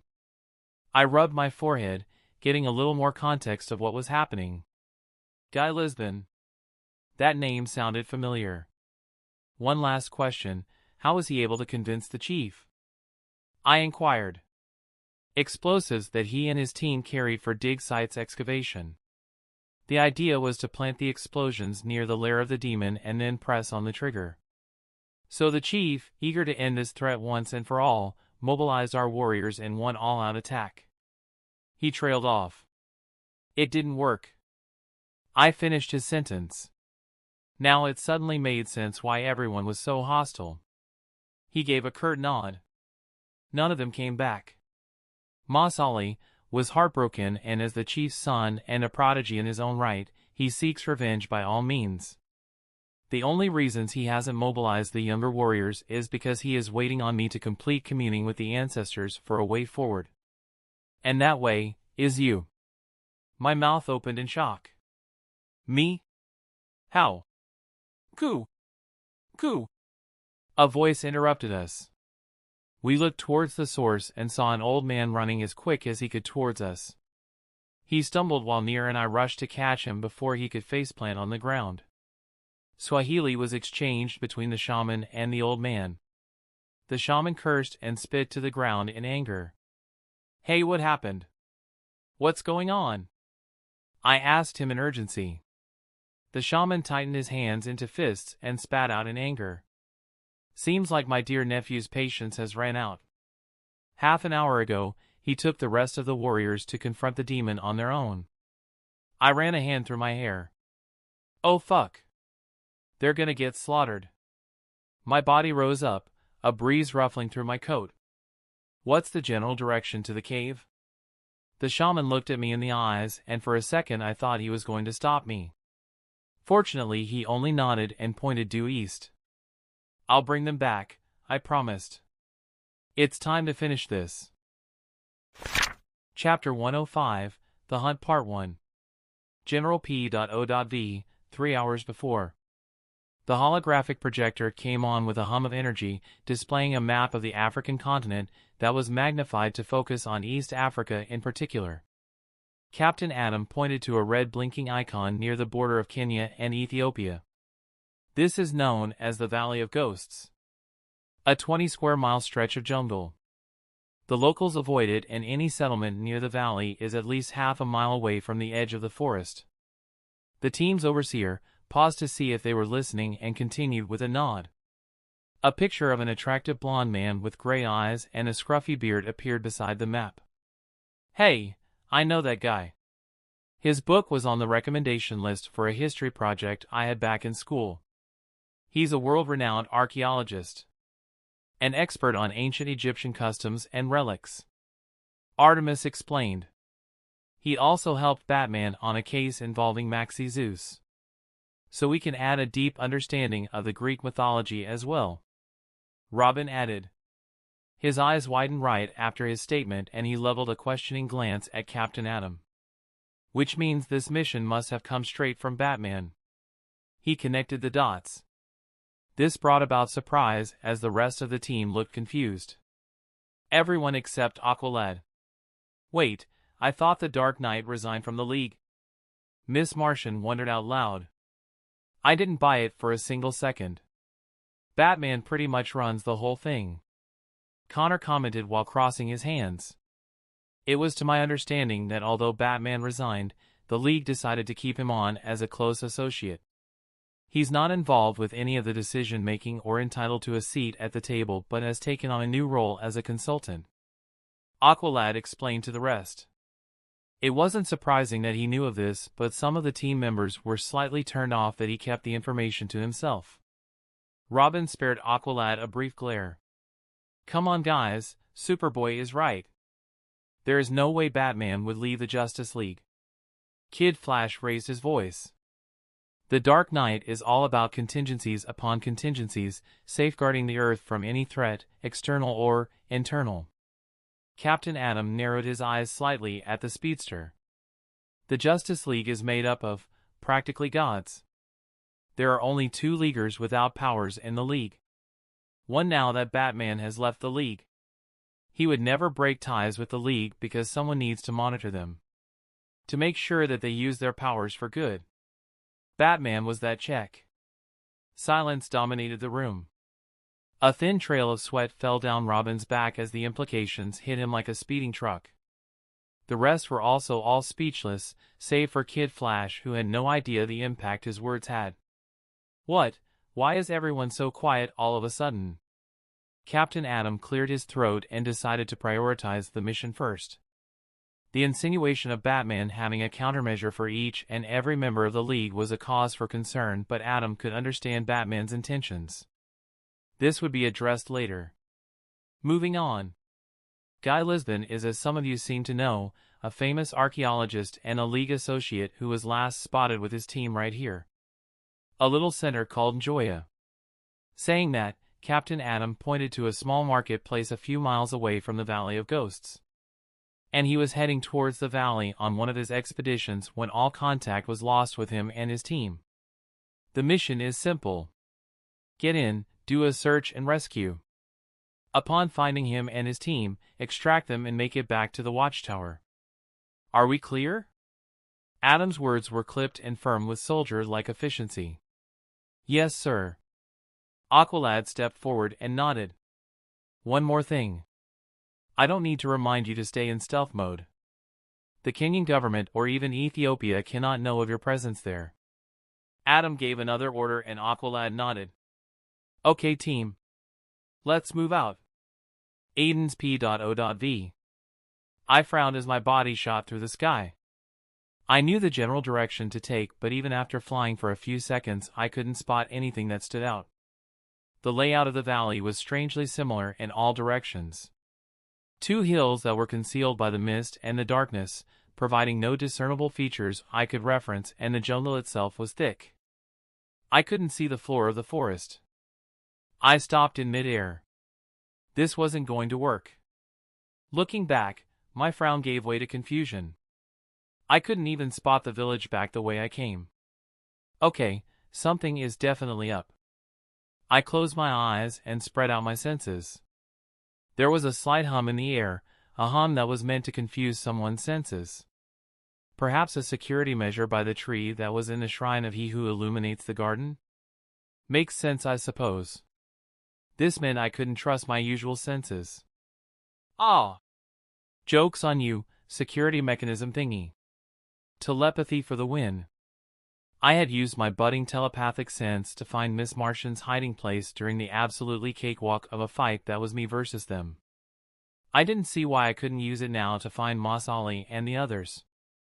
I doubt whatever was actively messing with my senses could account for mind power. I cleared my throat and locked my inner weeb back in his cage. To concentrate better, I sat cross-legged in midair. The position was one I was most familiar with and made me relax. Without wasting more time, I flicked my switch on my mental awareness radar and tried to stretch it out as far as I could. Sweat started falling down my forehead after a minute as I strained this power more than I ever had before. Unfortunately, nothing registered in my telepathy. The range was too small. About 70 meters or so. I massaged my forehead knowing that each time I spent trying to find the warriors was more time Masali's stupid impulsive actions got more of them killed. I had to change tactics. What if an idea came to me? I didn't know if it would work or not, but here we go. Instead of stretching my range out, I sent a pulse out. A sperm whale can locate prey up to 500 meters away. I used that same principle but applied it to my telepathy. A wave of psionic energy escaped my mind, spreading out across the whole space. Through this, my range was expanded exponentially because I wasn't struggling to maintain the pulse, just to read whatever it bounced off of. I grinned. Gotcha. A little over 300 meters away to my right, over 20 minds registered in my telepathy. I changed course and shot off like a rocket. My brows scrunched up a little because before I had completely cut off my telepathic pulse sense, I caught the flavor of a few familiar minds. It was probably nothing. Maybe my inexperience with the skill. Just to be sure though, I sent another pulse out. Nothing unusual registered in my senses, so I increased my speed towards Moss Ollie. General P.O.V. Guys! Aden's here. Miss Martian informed the others. The atmosphere in the ship suddenly changed. A sharp intake of breath from Artemis, Kid Flash narrowing his eyes and Superboy tightening his fingers into fists. Should we call it in? Artemis asked, already knowing what the answer would be. Everybody looked towards Aqualad. There was a brief silence from the team leader. Aqualad closed his eyes and thought it through. Aden's presence here showed that this mission had changed from a simple search to something else. Who could he be working for? Time and time again, Aqualad saw what being a leader actually was. While it was a noble position to have the team's trust placed on him, he couldn't help but see it as a burden. Protocol dictates they were supposed to report it, but this is what they had been waiting for. A chance to bring him back. In cuffs or not didn't matter. No. We continue the mission. A few adjustments are to be made, however. Miss Martian and Artemis, you are to stay in the bioship. Do a scan of the whole valley and see if you can spot our target or any of his people. You will also be our eyes in the sky. The rest, we will be confronting our wayward teammate. There's a high chance that Lisbon might be who Aden's after. Or at the very least have information on his disappearance. Artemis looked ready to argue but instead settled for a curt nod. She would only be a liability. Superboy, on the other hand, was feeling the opposite. He was ready to prove once and for all that he wasn't weak. He patted the noticeable bulge in his pants pocket. A gift from his other father. He had wanted to report it to Superman, to take the patches that suppressed his human D.N.A to grant him his full Kryptonian abilities to him and confess. What stopped him was the humiliation from before. He could remember getting swatted off the sky like an insignificant fly by Aden. His super strength made useless upon clashing with the other boy and finding him more than a match for Connor's Kryptonian strength and durability. Aden had been playing with him during their sparring matches. Superboy had even gone as far as to review some of their sparring matches footage, and what he saw made him even more sure that Aden had been hiding his true power.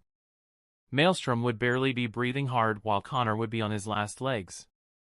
The matches with Robin, Artemis, and Black Canary revealed more of Aden's hidden depths. He took to every match with a clinical and surgical approach.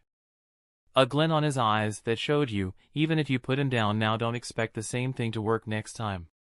So Connor had come to the conclusion that there was no way he could beat Aden in pure skill. The guy was a monster in versatility. Instead, Connor decided to do so by overwhelming power. The D. N. Apaches were staying with him. Just until they brought Aden back, he promised himself. Chapter 106, The Hunt Part 2. Aden's P.O.V. I get it. People are dumb sometimes. People are more often than not impulsive when caught in a sticky situation. That all makes sense. What doesn't make sense is when you insist on being stubborn despite knowing you're in the wrong. I flew down and touched down on a tree branch, looking down at Moss Ali and close to 30 teens, the exact number being 28. The group had arrived very close to the cave. They were hiding in a thicket while looking up at the rocky path leading up to the cave, which was only a few hundred meters away. Not too close and not too far out of earshot. Despite it being at nighttime, bones belonging to animals and humans were scattered about, along with patches of dried blood going up the path. I closed my eyes and said a little prayer to the ones who had lost their lives here. Then I refocused on the stupid entitled fool about to risk the lives of his friends for petty revenge. Revenge is not bad, but you only take vengeance when you know you have the power to see it through. Now back to my earlier point. Moss Ali was staring down at one of the older teens, who seemed to be his second in command. I didn't understand what they were saying, but from the older boy's body language and expressions, it was clear he was hesitant about confronting Nemeth in his lair. Smart. Unfortunately, Moss Ali was too blinded by rage and revenge that he couldn't see how bad his idea was. For now, I decided to stay hidden while keeping a lookout on the cave. If Moss Ali chose to listen to common sense and turn back, all the better. I could then go inside the cave, murder the shit out of Nemeth, and then be out of here. General P.O.V. They were elites. Sons of the Garden. In their veins flowed the blood of their brave ancestors who had never given up or failed in their sacred duty. It didn't matter that they were young. It didn't matter that they were inexperienced. All that mattered was survival and revenge. Most of them gathered had lost family to this demon. All the premier warriors. The strongest the village had to offer, dead. They might have been lacking in strength, but their hearts burned true. The flames of their spirits was inextinguishable. A raging inferno. At least that had been the case before they had arrived. The instant the group had made it within vicinity of the cave, all their courage had disappeared. The bones littered around and splotches of blood were just the tip of the iceberg. Nothing to the feeling the ground gave off. An air of despair, pain, and bloodthirst. Their eyes had widened and many had taken a step back, shivering in absolute terror. One of the warriors standing next to Moss Ali, a tall stalwart young man, tightened his hand on his weapon. He turned and addressed their leader. Tunapaswa Kaguka Turudi. Hi Alikoa Wezombaya. We should turn and go back. This was a bad idea. Moss Ali turned and glared at the person who had made the suggestion. His second in command. He also looked behind him and noticed that almost everyone was of the same stance. Moss Ali could feel it too. The knowledge that they were standing so close to death. Of course he knew the idea was bad. They should have waited for his uncle to finish communing with the ancestors before moving out. Yet something had forced him to throw caution to the wind. Something he couldn't explain. All he knew was that he couldn't turn back. Turning back meant giving up after everything. Giving up on his father. Shaming his memory by not avenging him. Ancestors be with me. Moss Ali turned to the others with cold eyes. We are not retreating. That is an order. He informed them in their native language. The faces of some of the boys became ashen. I don't want to die. One of the younger boys whimpered, letting his weapon fall down. He took a step back, fear coating his visage. Moss Ali's face contorted in a rictus of anger. You coward! What do you think you're doing? You shame our forefathers by letting go of your weapon. He matched towards the kid and slapped him. The young boy fell down in a heap and curled on himself. Domgai, Masali's second-in-command, became angry and pulled back their leader from further hurting the boy. The son of the chieftain rounded up on the second-in-command in disbelief. Insubordination? You too! Domgai, heedless of Masali's anger, came between him and the boy. The other warriors also walked behind him. Looking around, Masali was shocked to find himself all alone. With all due respect, that's not how you treat a comrade, Masali. We have always followed your lead. Hunting, training, and carrying our duties. And you have never been this cruel. All of us lost our loved ones, just like you, so why? Instead of compassion and understanding, you treat us as mere subordinates. Are you that eager to lead us to our deaths? With each word that fell, Masali felt as if explosions were going off inside his brain. All this time, they were right. Why was he doing this? He loved his father, but that did not justify leading his compatriots to the battle with a half-baked plan. Doubts started appearing on his face. I. His voice seized up as a voice sounded in his brain. Now, my young puppet. It's not time for you to start rebelling yet. I still need the distraction. Plus, my pet needs a meal. Ha ha ha ha. A dark and sinister voice told him telepathically, laughing in glee at what was about to happen. A haze appeared on Masali's face. He looked up and stared at the faces of his men impassively. He raised his hand slowly and pointed the palm towards them. Domgai, seeing the look on Masali's face, had a bad feeling. Oh, ancestors! Everybody get back! He shouted as the ground started rumbling. Traitors! Masali said and clenched a fist. Blackened vines exploded out of the ground, aimed to skewer everybody present. Domgai couldn't believe it, his friend, brother all but in blood. Masali, was his last thought, knowing he couldn't hope to escape this. Slink! The sharp whistle of a blade cutting through the air was heard. A few seconds later, all the vines aimed to constrict or skewer through the others were promptly cut apart. A breeze blew out.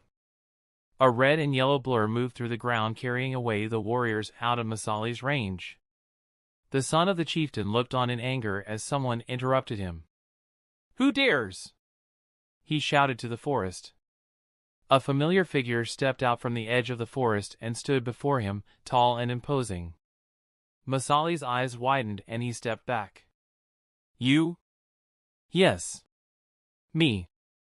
And if you know what's good for you, you will surrender, or better yet, don't. I have a lot of rage piling up and I need a way to unleash it. The figure said.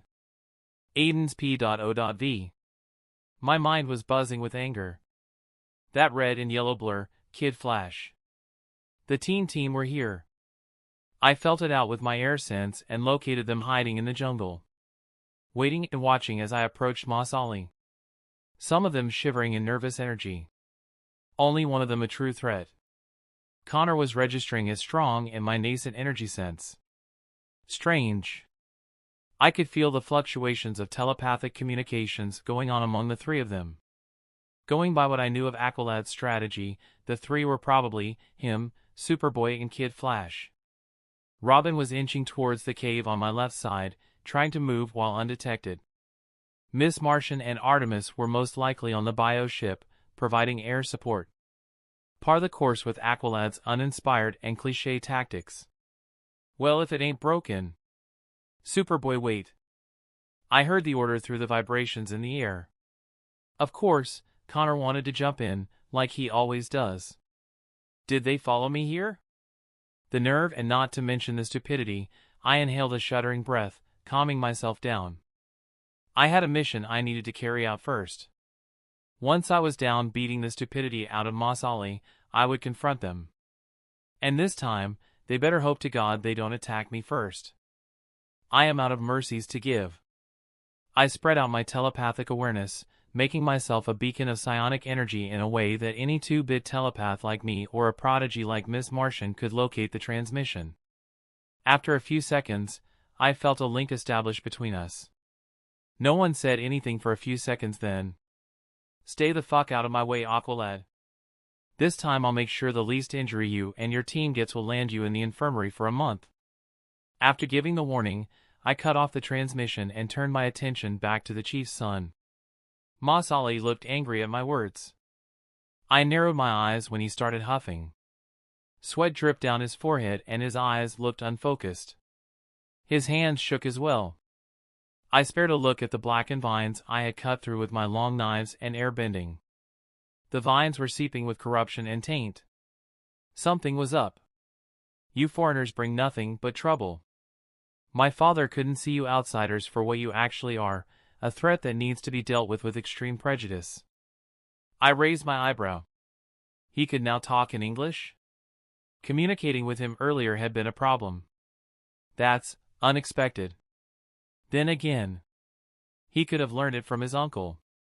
Yet, all these inconsistencies added up to paint a worrisome picture. Nemeth was a demon and demons possess people. Could that be the case? I needed to get up close to find out. I hid the hand holding the long knife behind my back and sighed. I get it. You're angry, frustrated, and you want to revenge on whatever killed your father. But this is not the way to go. I stalled, walking closer. I could have easily used a number of techniques to take him down, but I wanted to know if my suspicions were correct. Getting close to him, an overpowering stench of sulfur pervaded the air. I scrunched up my nose. Dark-colored veins covered his hands and glowing yellow light flashed in his eyes. Fuck! Shut up! Shut up! Shut up! Mas Ali shouted. I have heard enough. From you. From my uncle. From everybody. No one tells me what to do. And with that final shout, the ground started trembling. I looked at the mouth of the cave. Stones started falling apart and rolling down the hill. Something was coming. My attention was briefly removed from the self-entitled arrogant young master before me to see what this new threat was. My eyes widened. Whoa, this just went from comic book world to full-on White Walker and Wits bullshit. I call foul. My blades ignited with fire. From the mouth of the cave, dead animals and humans dressed the same as Mas Ali and his warrior group came out, and trust me, they were very much dead. Their eyes were unfocused, and even from there the smell of rot was overpowering. The misshapen forms of zombies stumbled aimlessly around. An animalistic roar sounded from behind them. The zombies instantly went on focus. Their heads turned towards us. Then, with a rush/stampede that reminded me of World War Z, they ran down the hill en masse. Holy shit! Kid Flash commented. Him, Aqualad, and Superboy had come out of hiding. They kept a respectable distance between us. Smart, despite the circumstances. I didn't know if I could keep myself from punching Kid Flash's lights out. Well, now I understand why the mission was rated as hard. Chapter 107, The Hunt Final Part. Aden's P.O.V. Zombies. A staple in most fantasy fiction worlds. A reality in this very real and tangible world I was standing on. 300 meters was nothing to these creatures that were bearing down on us with the speed of Usain Bolt and the force of a bulldozer. I gave us 10 seconds at the most. Mas Ali snarled and jumped at me in an animalistic rage. Blackened vines rose up from the ground to spear through me. I pulled on the heat inside me and exuded the flames from my skin, taking great care not to burn my clothes. The air near me started burning a pale blue. The black vines were reduced to ash a meter away from my body, leaving behind a nauseating stench. Mas Ali, or whatever the thing inside him was, growled in rage and fear. My hand stretched out to grab him by the neck, then I slammed him onto the ground with considerable strength. He instantly lost consciousness. I could feel the judgmental eyes of my former team glaring at me. When I reached into my trench coat pocket, I felt Aqualad hold back Kid Flash through my air sense. I snorted, withdrawing a bottle with holy water, blessed by the priest back in LA. It seems like Kid forgot about his beating. I mused. Should I remind him? Yeah. I think I should. Soon. I opened the bottle of holy water and sprinkled some on Masali's face. His body started thrashing about. His mouth opened and flying beetles escaped it, trying to fly to the mouth of the cave. A flame appeared in my palm. I swiped my hand towards the sky with a grunt. The bugs were fried by the fire and fell to the ground, smoking. The loud roar of anger and pain following the action made the zombies running towards us stop momentarily. Good to see my flames can hurt it. What the fuck was that? Kid Flash wondered loudly. I found it super easy, barely an inconvenience to ignore him. On the other hand, the zombies/ghouls renewed their mad rush towards us. This time in an even bigger frenzy, pulling closer and closer to my position. The only thing that slowed them down, being the boulders and the rocky terrain of the hillside. Already, many of the creatures had fallen and gotten taken out of the fight by the violent stampede, leaving us with 200 or so? Damn. That is still a freakishly huge number. Aden! We need to work together. Aqualad shouted at me. They had backed away slowly towards the edge of the trees. What? Aqualad, you can't be serious. This is the same guy. Shut up, kid. Now's not the time. Superboy growled out. He then turned towards me. You can't take all of them on by yourself and you know it. He told me. I spared a look at the Kryptonian clone and snorted. Watch me. Saying that, I stepped over Masali's unconscious body and walked out of the thicket, closer to the edge of the foot of the hill. I settled into a firebending stance fluidly.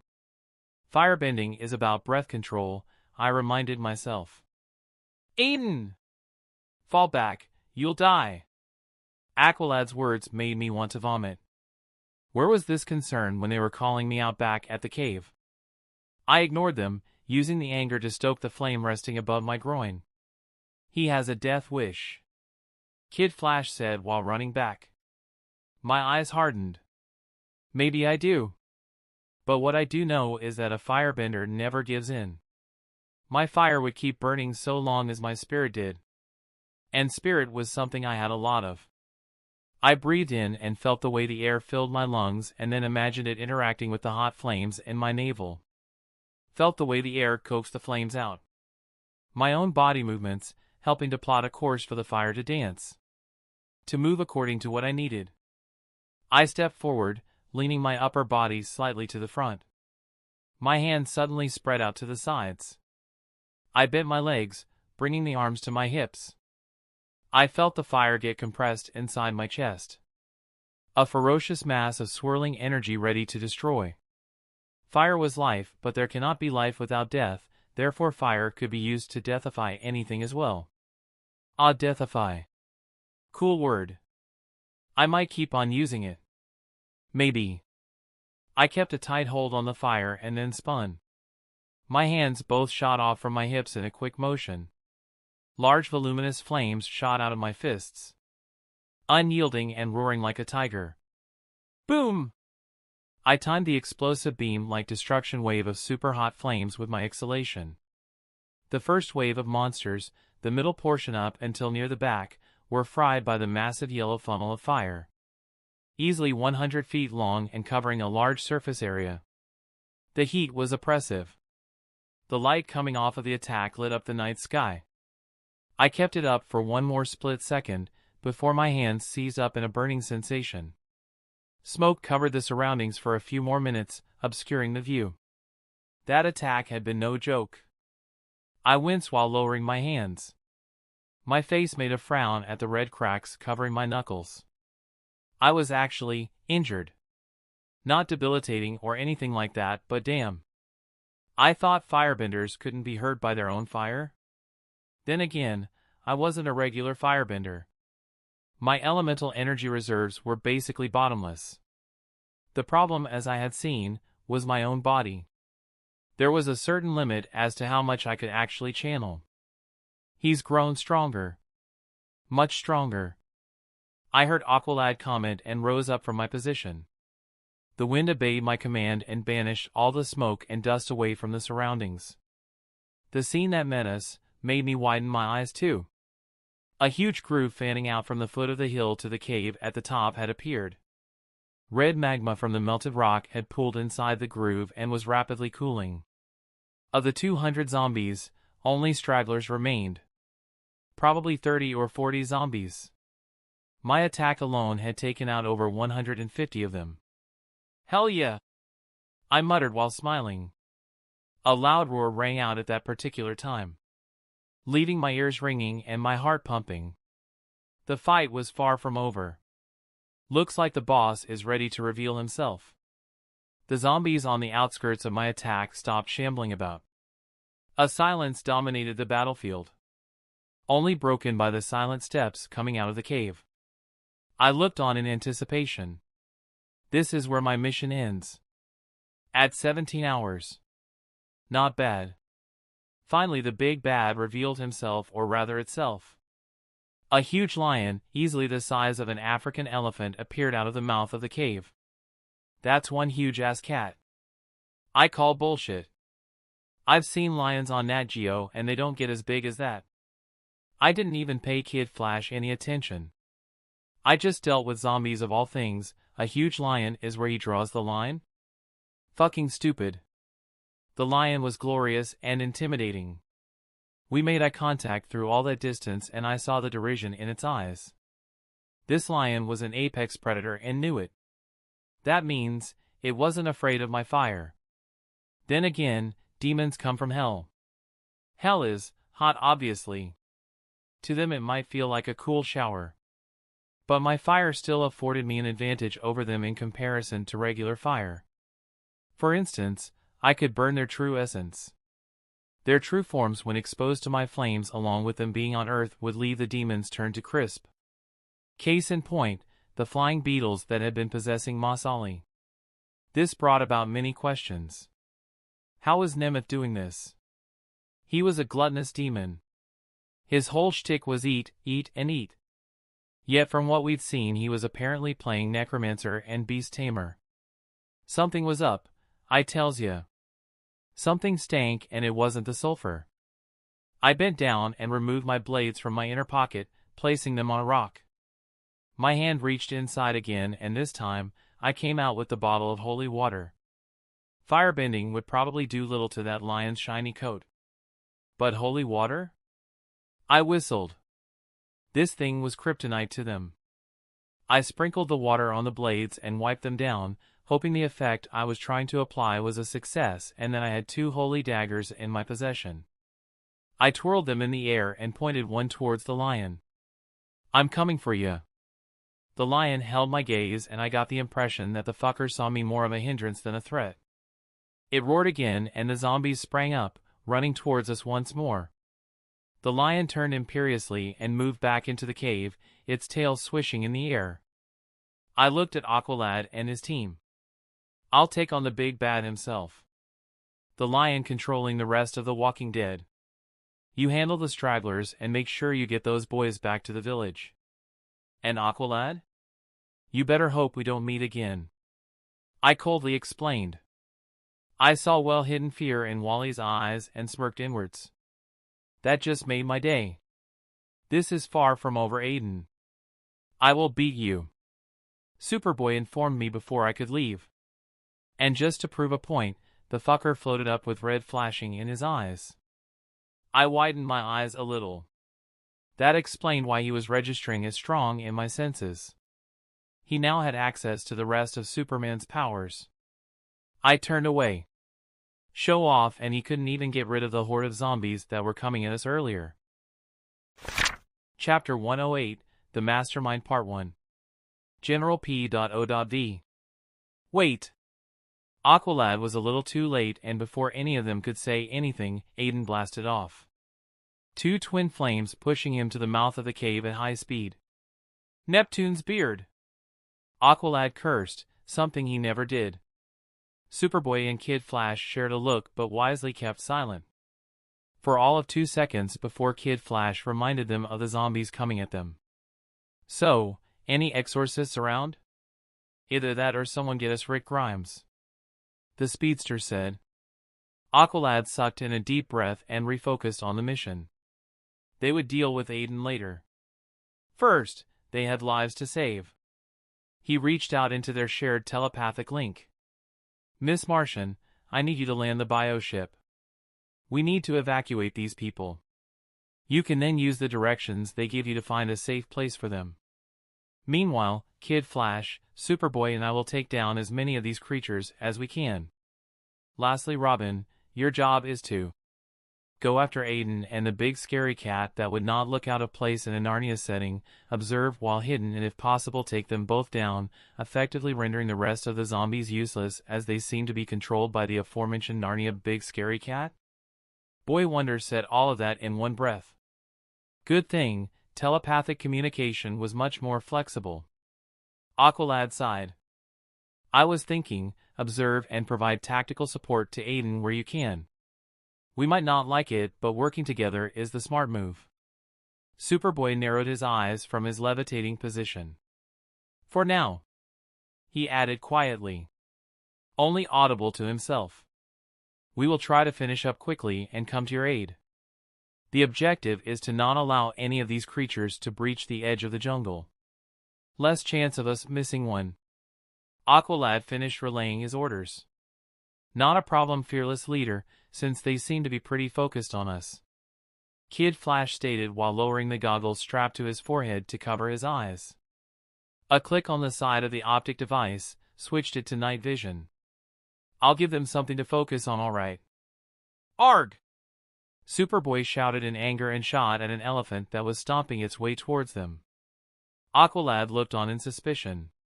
Yeah, Aqualad, I wanted to ask, Kid Flash called out to him in an unusually serious tone. Since when can Superboy fly? Aqualad shook his head. He has not exhibited these abilities before. Perhaps they finally kicked in. He's a Kryptonian after all. They get more powerful the longer they are exposed to the sun. He responded, his water bearers coming out of their holsters behind his back. A pair of hyenas were rushing towards him. Perhaps, or maybe, more secrets. Kid Flash responded grimly and sped off. General P.O.V. elsewhere. It's starting, Lucifer said in childish excitement. Maze spared him a look and rolled her eyes. This is either going to turn out really well or really bad for Aden. My bet is on the latter. I don't think he's ready, she complained. Oh, come on now, love. Have some faith in the boy. I do have faith. But going up against a Lord of Hell is no joke. You should have sent me to deal with him instead, she responded. And where would the fun in that be?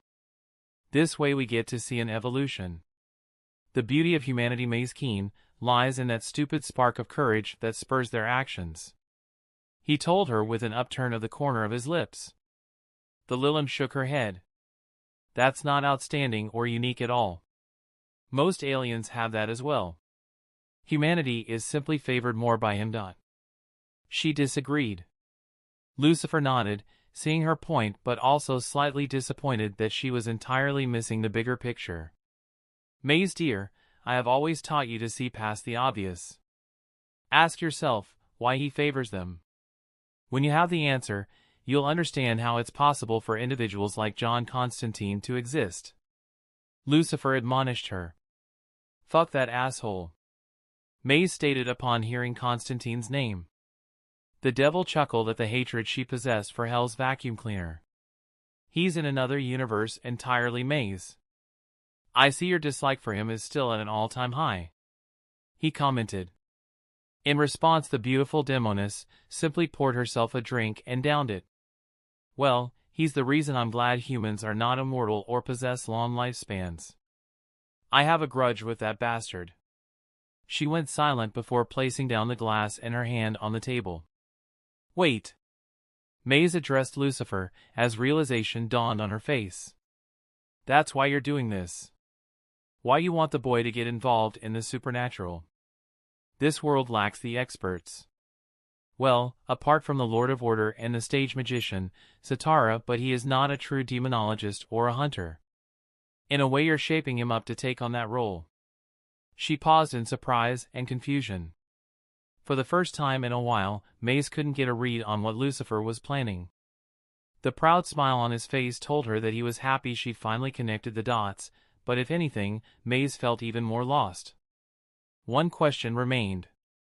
"Let's cut the crap." "Why?" "It's not like you to be so interested in one human. You said you wanted to take a vacation, but everything you've done so far has been contrary to that." She didn't flinch from his gaze. Lucifer hummed and ran a finger along the length of the mouth of the glass he was holding. "That spark, I want to see it again. That which I desired but was denied. I want to see it bloom to its full potential. I asked you a question earlier. Why he favors them?" He looked at Maze seriously. "You'll have your answer soon, love. This will be a true test of mettle for Aden. We will see his real self and the adversity that follows. Especially considering the fact that he won't be able to rely on his other half," Lucifer said while grinning sinisterly. Maze narrowed her eyes. "What did you do?" she asked him. The devil simply shrugged with an innocent look on his face. "Me? I have no hand in that, love." The innocent look was replaced with a manic smile that stretched out on his handsome face. "It wasn't a lie, but more like withholding information. The only thing I can say is, strap in, this is going to be one heck of a ride." The clip displaying what was happening on the battlefield showed the team fighting to take down the zombies, then the feed changed to show a man, dressed in an adventurer's attire, walk up towards the village guarding a hub of the green. A shield of vines and green energy appeared between them. With a swipe of his hand, the vines were destroyed by blackened flames. Aden's P.O.V. I shot off straight towards the mouth of the cave, heedless of the creatures on the sides of my self-made cavern. The rocks were cooling down more and more, leaving behind blackened soil. I spared a look at the zombies and ignored them. Those were cannon fodder that Aqualad and the rest could handle. I was going after the final boss. Within seconds, I arrived at the entrance and spread out my air sense. It wouldn't do to be ambushed by a 5-ton lion because I was too careless. I twirled the daggers in my hands and lit them up. Flames appeared along the edges of both weapons, lighting up my surroundings.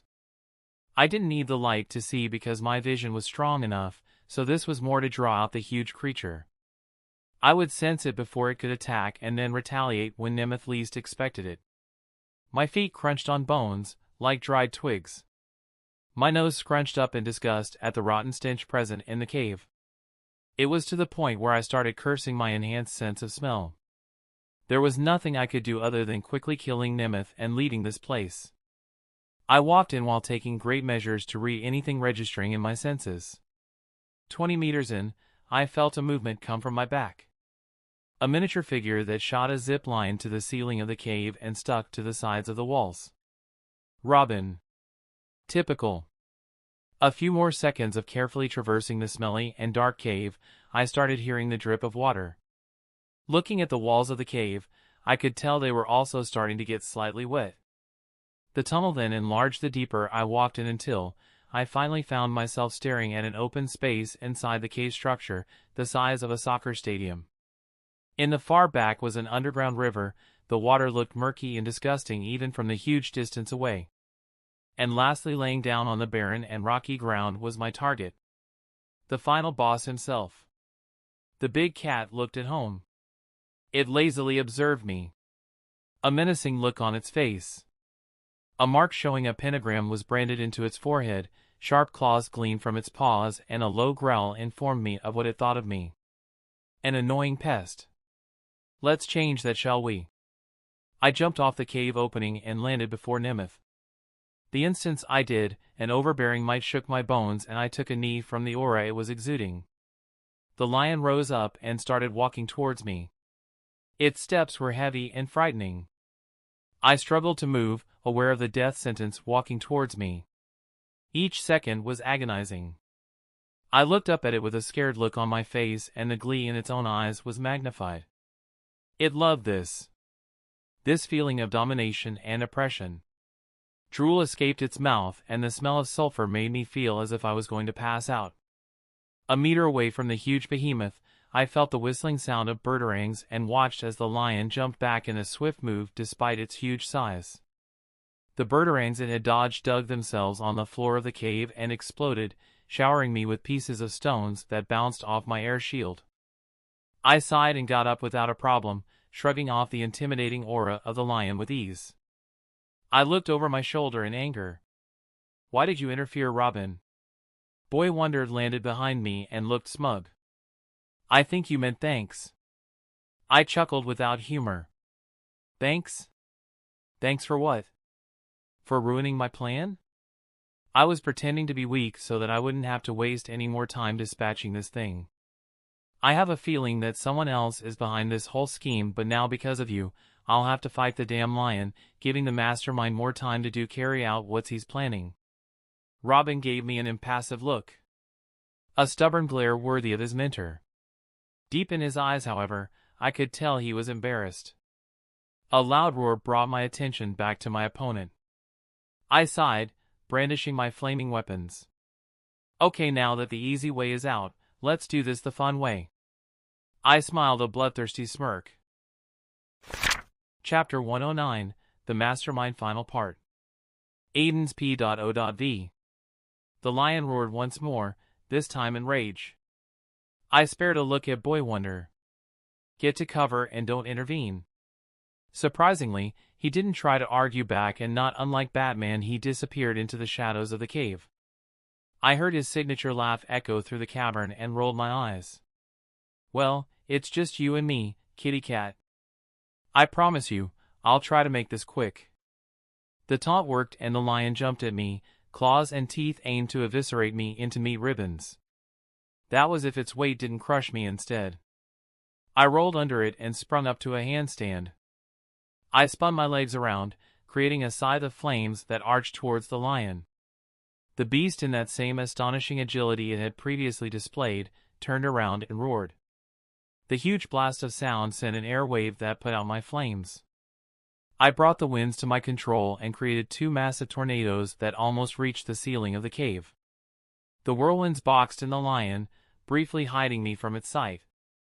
I jumped up to the sky, falling towards it, both daggers held above my head. The lion roared, pushing away my tornadoes through sheer sound shockwaves but not unraveling them. It looked up too late just as I was bearing down upon it. Flames sprang up along the knives, leaving behind a flash as I brought them swinging down. I smiled when I felt them connect with the lion's forehead. Then they cut through the creature's skull like a hot knife through butter. That was too easy, I frowned. My feet landed on the ground, cracking the cave's floor with a dull thud. At the same time, the lion dissolved into thousands of beetles made of shadows and pulled away to condense into its former body. The lion shook its head. Two twin scars ran down from its eyes to the mouth. Black blood dripped down the injuries caused by my knives. The look in its eyes was disbelief warring with animalistic rage. "Human." A deep voice rumbled from the lion's mouth. The voice shook the cave due to how deep and menacing it was. I stayed cautious. This could be a ploy to attack me by making me lose focus and awareness of my surroundings. "You are not like the rest. Not like the other meatbags." Saying that, it started walking around me slowly. "And those knives, they are special. They hurt me. Nothing can hurt me except holy power." Interesting. I promised myself to get the priest something once I was done with the mission. "I propose we come to an agreement. Turn around and leave, and in return, I'll give you endless power and riches beyond your wildest dreams," it said. I listened intently while nodding along. A few seconds passed after its statement and I looked at the creature in disappointment. "That's it? That's all you got? Unlimited power and wealth?" I scratched my head, feeling a bit weirded out by the whole situation. "Dude, you can't give me something you don't have," it growled menacingly. Heedless to its mounting anger, I pushed on. "I mean, you live in a dark cave in the middle of nowhere. That doesn't exactly scream riches beyond my wildest dreams. Man, I expected more from you. Aren't demons supposed to be masters at temptation? Nemeth couldn't handle it anymore and roared. I fell into a stance, ready for his next attack. This time something was different. The feeling it gave off was menacing. The demon was going all out. You will suffer for that insult, lowly human. A surge of shadows ran along the length of the whole cave, covering everything and plunging us into darkness. I used my air sense to locate Boy Wonder and pushed him out into the open mouth of the cave, away from the darkness encroaching closer. The last thing I saw dimly was Robin's iconic rainbow costume before the world grew dark. I heard skittering from all around me. The whole space was a mass of beetles and bugs heading towards me from all directions. Feast your eyes upon my true demonic form and feel despair. You will die human, eaten till nothing of your existence remains on this plane, and then I will harvest your soul and torture it for eternity.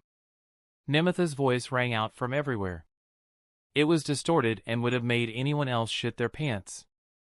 Unfortunately for him, I have stood in the presence of Lucifer himself. Someone who could unravel all that I was. In comparison, Nemeth's aura was meh at best. I reached into my trench coat and brought out the bottle of holy water from the inner pocket. I held it up and flicked a light on top of my index finger. A quarter of it remained on the small bottle. I mentally sighed. Should have gotten a bigger container, but oh well, hindsight is 20/20ths. Give up, boy. You have no hope of getting out of this alive.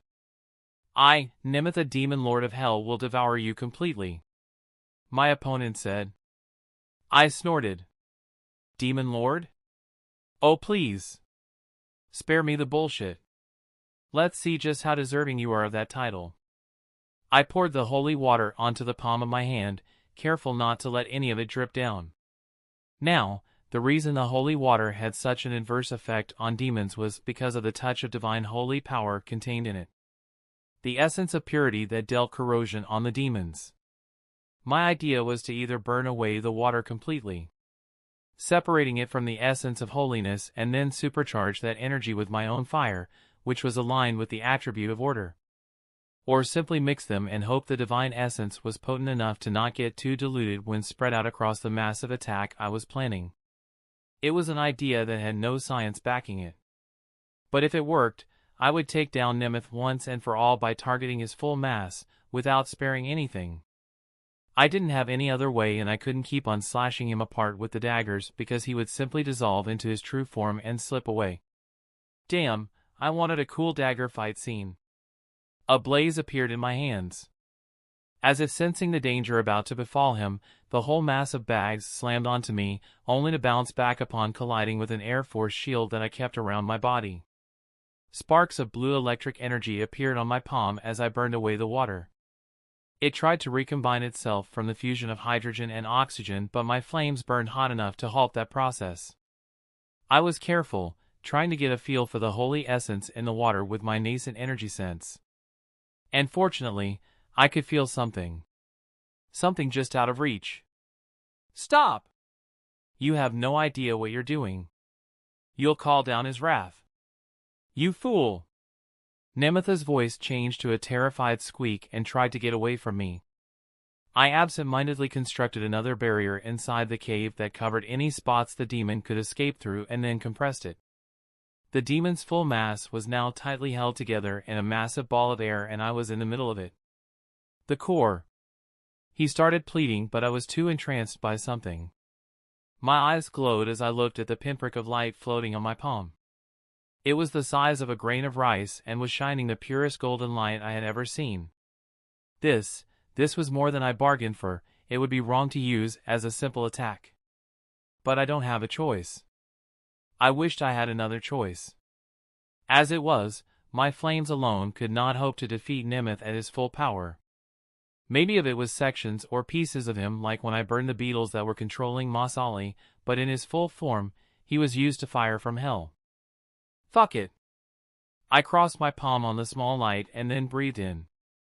My fire poured into my palm and coaxed the light to grow. to combine with my flame and bring divine retribution against this creature of darkness. I tried to mentally keep up with that line of thinking. And crazily enough, it worked.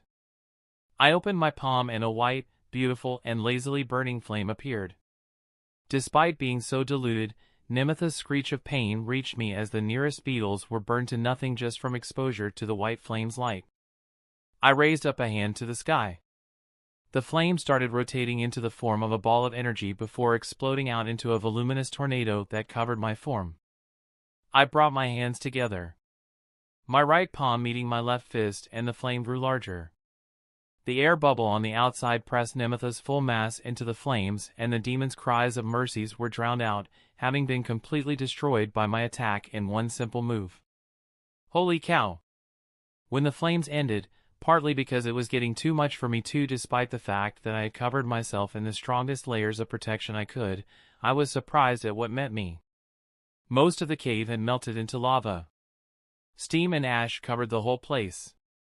The steam, of course, from the water that had evaporated. I looked around in shock. Damn, those holy flames had not been a joke. Hotter than anything I had ever felt before. My trench coat was also smoking slightly. A prompt appeared at the top of my vision, but I waved it away with a curious glint in my eyes.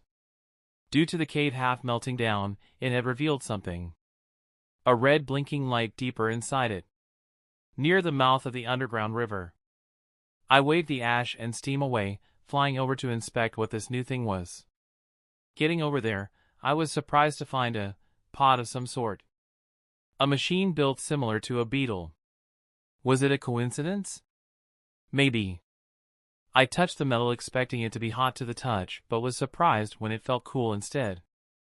My touch elicited a response from the clearly alien technology before him. A blue scanning light ran over me from head to toe, and a synthetic voice said, "Carbon-based life form detected." Hello? The red light from before changed to a light green one. It could talk.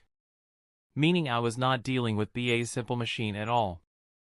I looked around, carefully. No trace of Nemeth or any other demon remained. Maybe this thing was unrelated to my mission. Hi. Welcome to Earth, I guess. My name is Aden. What should I call you? The answer came in quickly. I am designated as miner number 0234. Pleasure to meet you, Aden. The prompts at the edge of my vision were getting more urgent. That, and I could feel the team making its way towards me.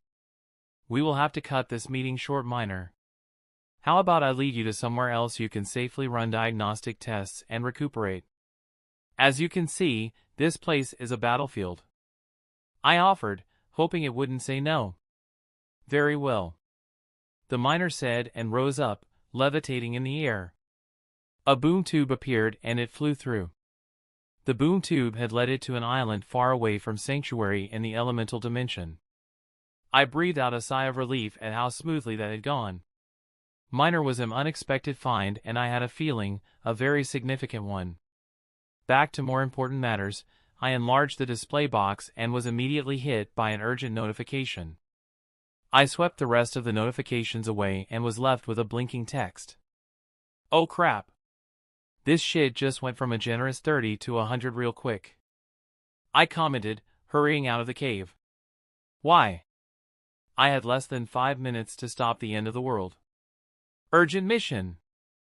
The demon Mammon wants to use the access node of the green and the souls of over 100 humans to infect the world with a virus designed to turn the world into a hellish wasteland and the humans and creatures into demons subservient to him and him alone. Mission objectives. Stop him at all costs. Save Swamp Thing Beck, and Thay Chaos Fonzie Green. Mission time limit, 5 minutes. Mission difficulty, hellish. Chapter 110, Saving the World Ain't Easy Part 1. General P.O.V. The bio ship rose up under Miss Martian's control. Some flying birds, chief among them being huge white-backed vultures, tried to harass the Martian aircraft, only for 2 twin beams of red heat to spear through the flocks, making short work of the birds, courtesy of the Superboy. Miss Martian was confused for a second at how Connor seemed capable of heat vision. She shared a look with Artemis, who shrugged. The Martian superhero decided to focus on her task and instead sent happy feelings of gratitude down the link at Superboy. She controlled the bioship to move towards the village. The directions were conveyed to her by Tongai, the second in command of the warriors, who was busy watching over the still passed out Mos Ali. Parts of the grotesque creatures rained down from the air. A splatter of blood fell on Kid Flash's face, obscuring his vision and making him come to an abrupt stop. "Oh, come on, man. Do you really have to go all slasher on them?" The blood smelled rotten and a sickly undercooked stench. It made the speedster almost hurl right where he stood. He shook his head and shot off in anger, going through a group of warriors holding broken spears aimed to stab him. Kid Flash left a trail of broken bones. Luckily, Miss Martian had assured them that nothing of their minds remained. The bodies were just meat puppets that were not alive. They weren't possessed either. Not like Mos Ali had been. So for Kid Flash it had turned into a zombie hunting season. Fortunately, all of them were respectful enough to leave the bodies intact for a proper funeral. Almost all of them, considering Superboy was reenacting an Omni-Man scene from Invincible. Kid Flash looked behind him at the tangled bodies and smiled. There were broken limbs, but only to impede their movements. And that's how you do it. Aqualad jumped over Kid Flash and kicked a baboon that had taken a leap at Kid Flash from a tree before it could attack the speedster. He landed with the creature under his feet, destroying its head with his full Atlantean might. Aqualad looked at the blackened sludge of brain matter and blood and felt like vomiting. Both because of how disgusting it was and his actions. They were heroes, killing was not something they did. However, the circumstances were a bit different, so it's understandable. As long as we don't completely destroy them, we can find out what really caused this, he told himself before turning to Kid Flash. KF, keep your head in the game. We don't know if these things can infect others and I don't want to find out. Aqualad told him sternly. Chill out, Aqualad, we're winning. In fact, Superman over there is basically dominating the battlefield. The speedster pointed at Superboy, who was carving a line among the creatures. He was unstoppable. His flight left shockwaves in the air as he accelerated, raining heat beams and ice breath down. The ground was destroyed, with craters and grooves. Aqualad felt his heart skip a beat at the viciousness with which Superboy was taking out the zombies. A fire sprouted out in the forest due to a stray shot from the Kryptonian, and Aqualad decided to caution Superboy to be careful right after directing Kid Flash to put it out. They couldn't deal with a forest fire on top of what they had. He reached through the telepathic link. Superboy, you're losing control. Be careful of your surroundings. You almost caused a forest fire. The clone didn't respond. Superboy was having the best time of his life. He felt powerful. For the first time in ever. He finally felt strong. It came as a surprise for all of them when he cut off the telepathic link to focus on going all out for the first time. Damn. Did Superboy just hang up on all of us? Kid Flash asked telepathically. Before Aqualad could give Miss Martian the order to bring the clone back to the link, the ground started rumbling. The noise reached a crescendo just as a figure leapt out of the mouth of the cave. Robin. Aqualad's concerns over the Kryptonian clone were momentarily forgotten as all the creatures in the field froze in place. Then in unison, a loud screech escaped their mouths and they turned to run towards the cave en masse. Robin would be cornered from all sides. Let's go! Aqualad shouted at Kid Flash, who blitzed at his fastest speed towards the mouth of the cave. Birdarangs appeared in Robin's hands as he watched the creatures ran towards the entrance of the cave. After being saved by Aden, he decided to not let any of these things enter and intervene in the other boys' fight. He was the only chance they had of defeating these things. Boy Wonder might have disliked him, but he never once doubted his strength. Not to mention, things had changed. Robin now knew some of the truth concerning their former teammate. It put a lot of things in perspective. I am so not concerted, right now. He commented to himself, looking at the dozens of creatures advancing towards the entrance. 20 meters away, and Robin was about to show them just how much of a badass he was. His hand reached into the utility belt for his special explosive birdarangs. They carried a bigger yield than his normal ones, and ironically Robin had had them commissioned to deal with a certain former teammate. Now the team and that person were working together to face a new threat. Just like old times. Boy Wonder thought. Then Superboy swooped in and grabbed him. Robin was speechless for a second. Superboy was flying. That shouldn't be possible. Boy Wonder hadn't been paying that much attention to the link, and although he'd heard Wally wonder the same thing, seeing it for himself was different. Either way, Robin was angry. "Why did you do that?" he hissed. "We need to keep them from breaching the cave. Aden is fighting that big scary lion." Superboy looked at the teen in his hands and snorted. "You're welcome. And don't worry about them. I'll handle these things myself," he responded with a confident smirk. He was now getting used to his additional powers. The heat vision had been particularly interesting for the clone to play around with. But his favorite thing was flying. He could finally fly. He placed Robin near the peak of the hill, which evened out into a plateau, and flew back to stop the creatures from entering the cave. All this was done in seconds. That's how fast he was in the air. His eyes turned red and heat beams exploded out of his ocular organs. Superboy created a groove in front of the cave. A sort of line that had superheated lava from the melted stones.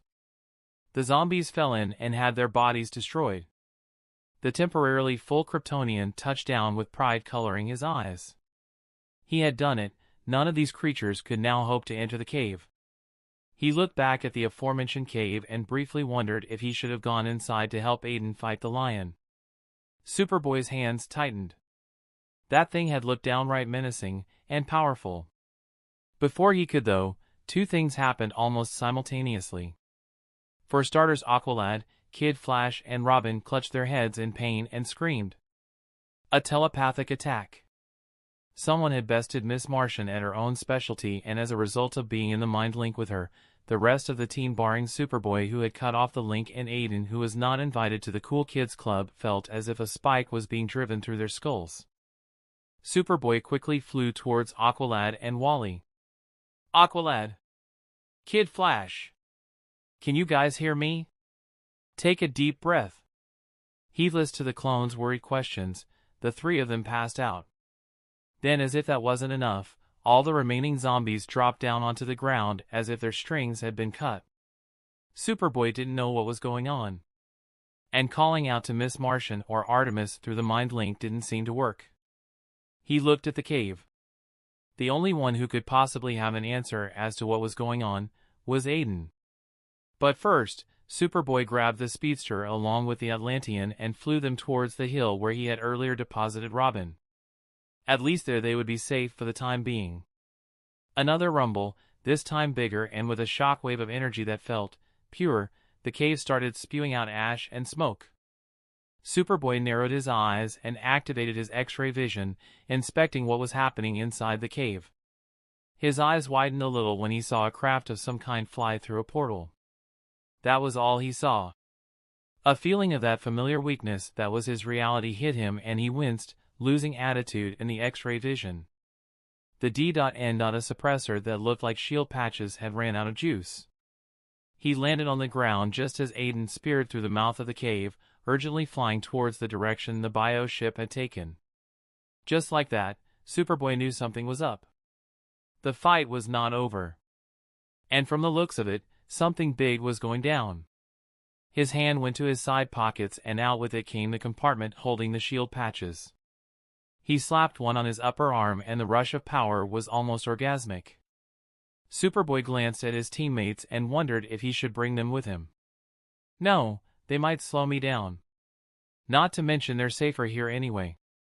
His body shot off towards Aden. That's the end of this tale for now. Thank you for watching, and I'll see you on part 5. Peace.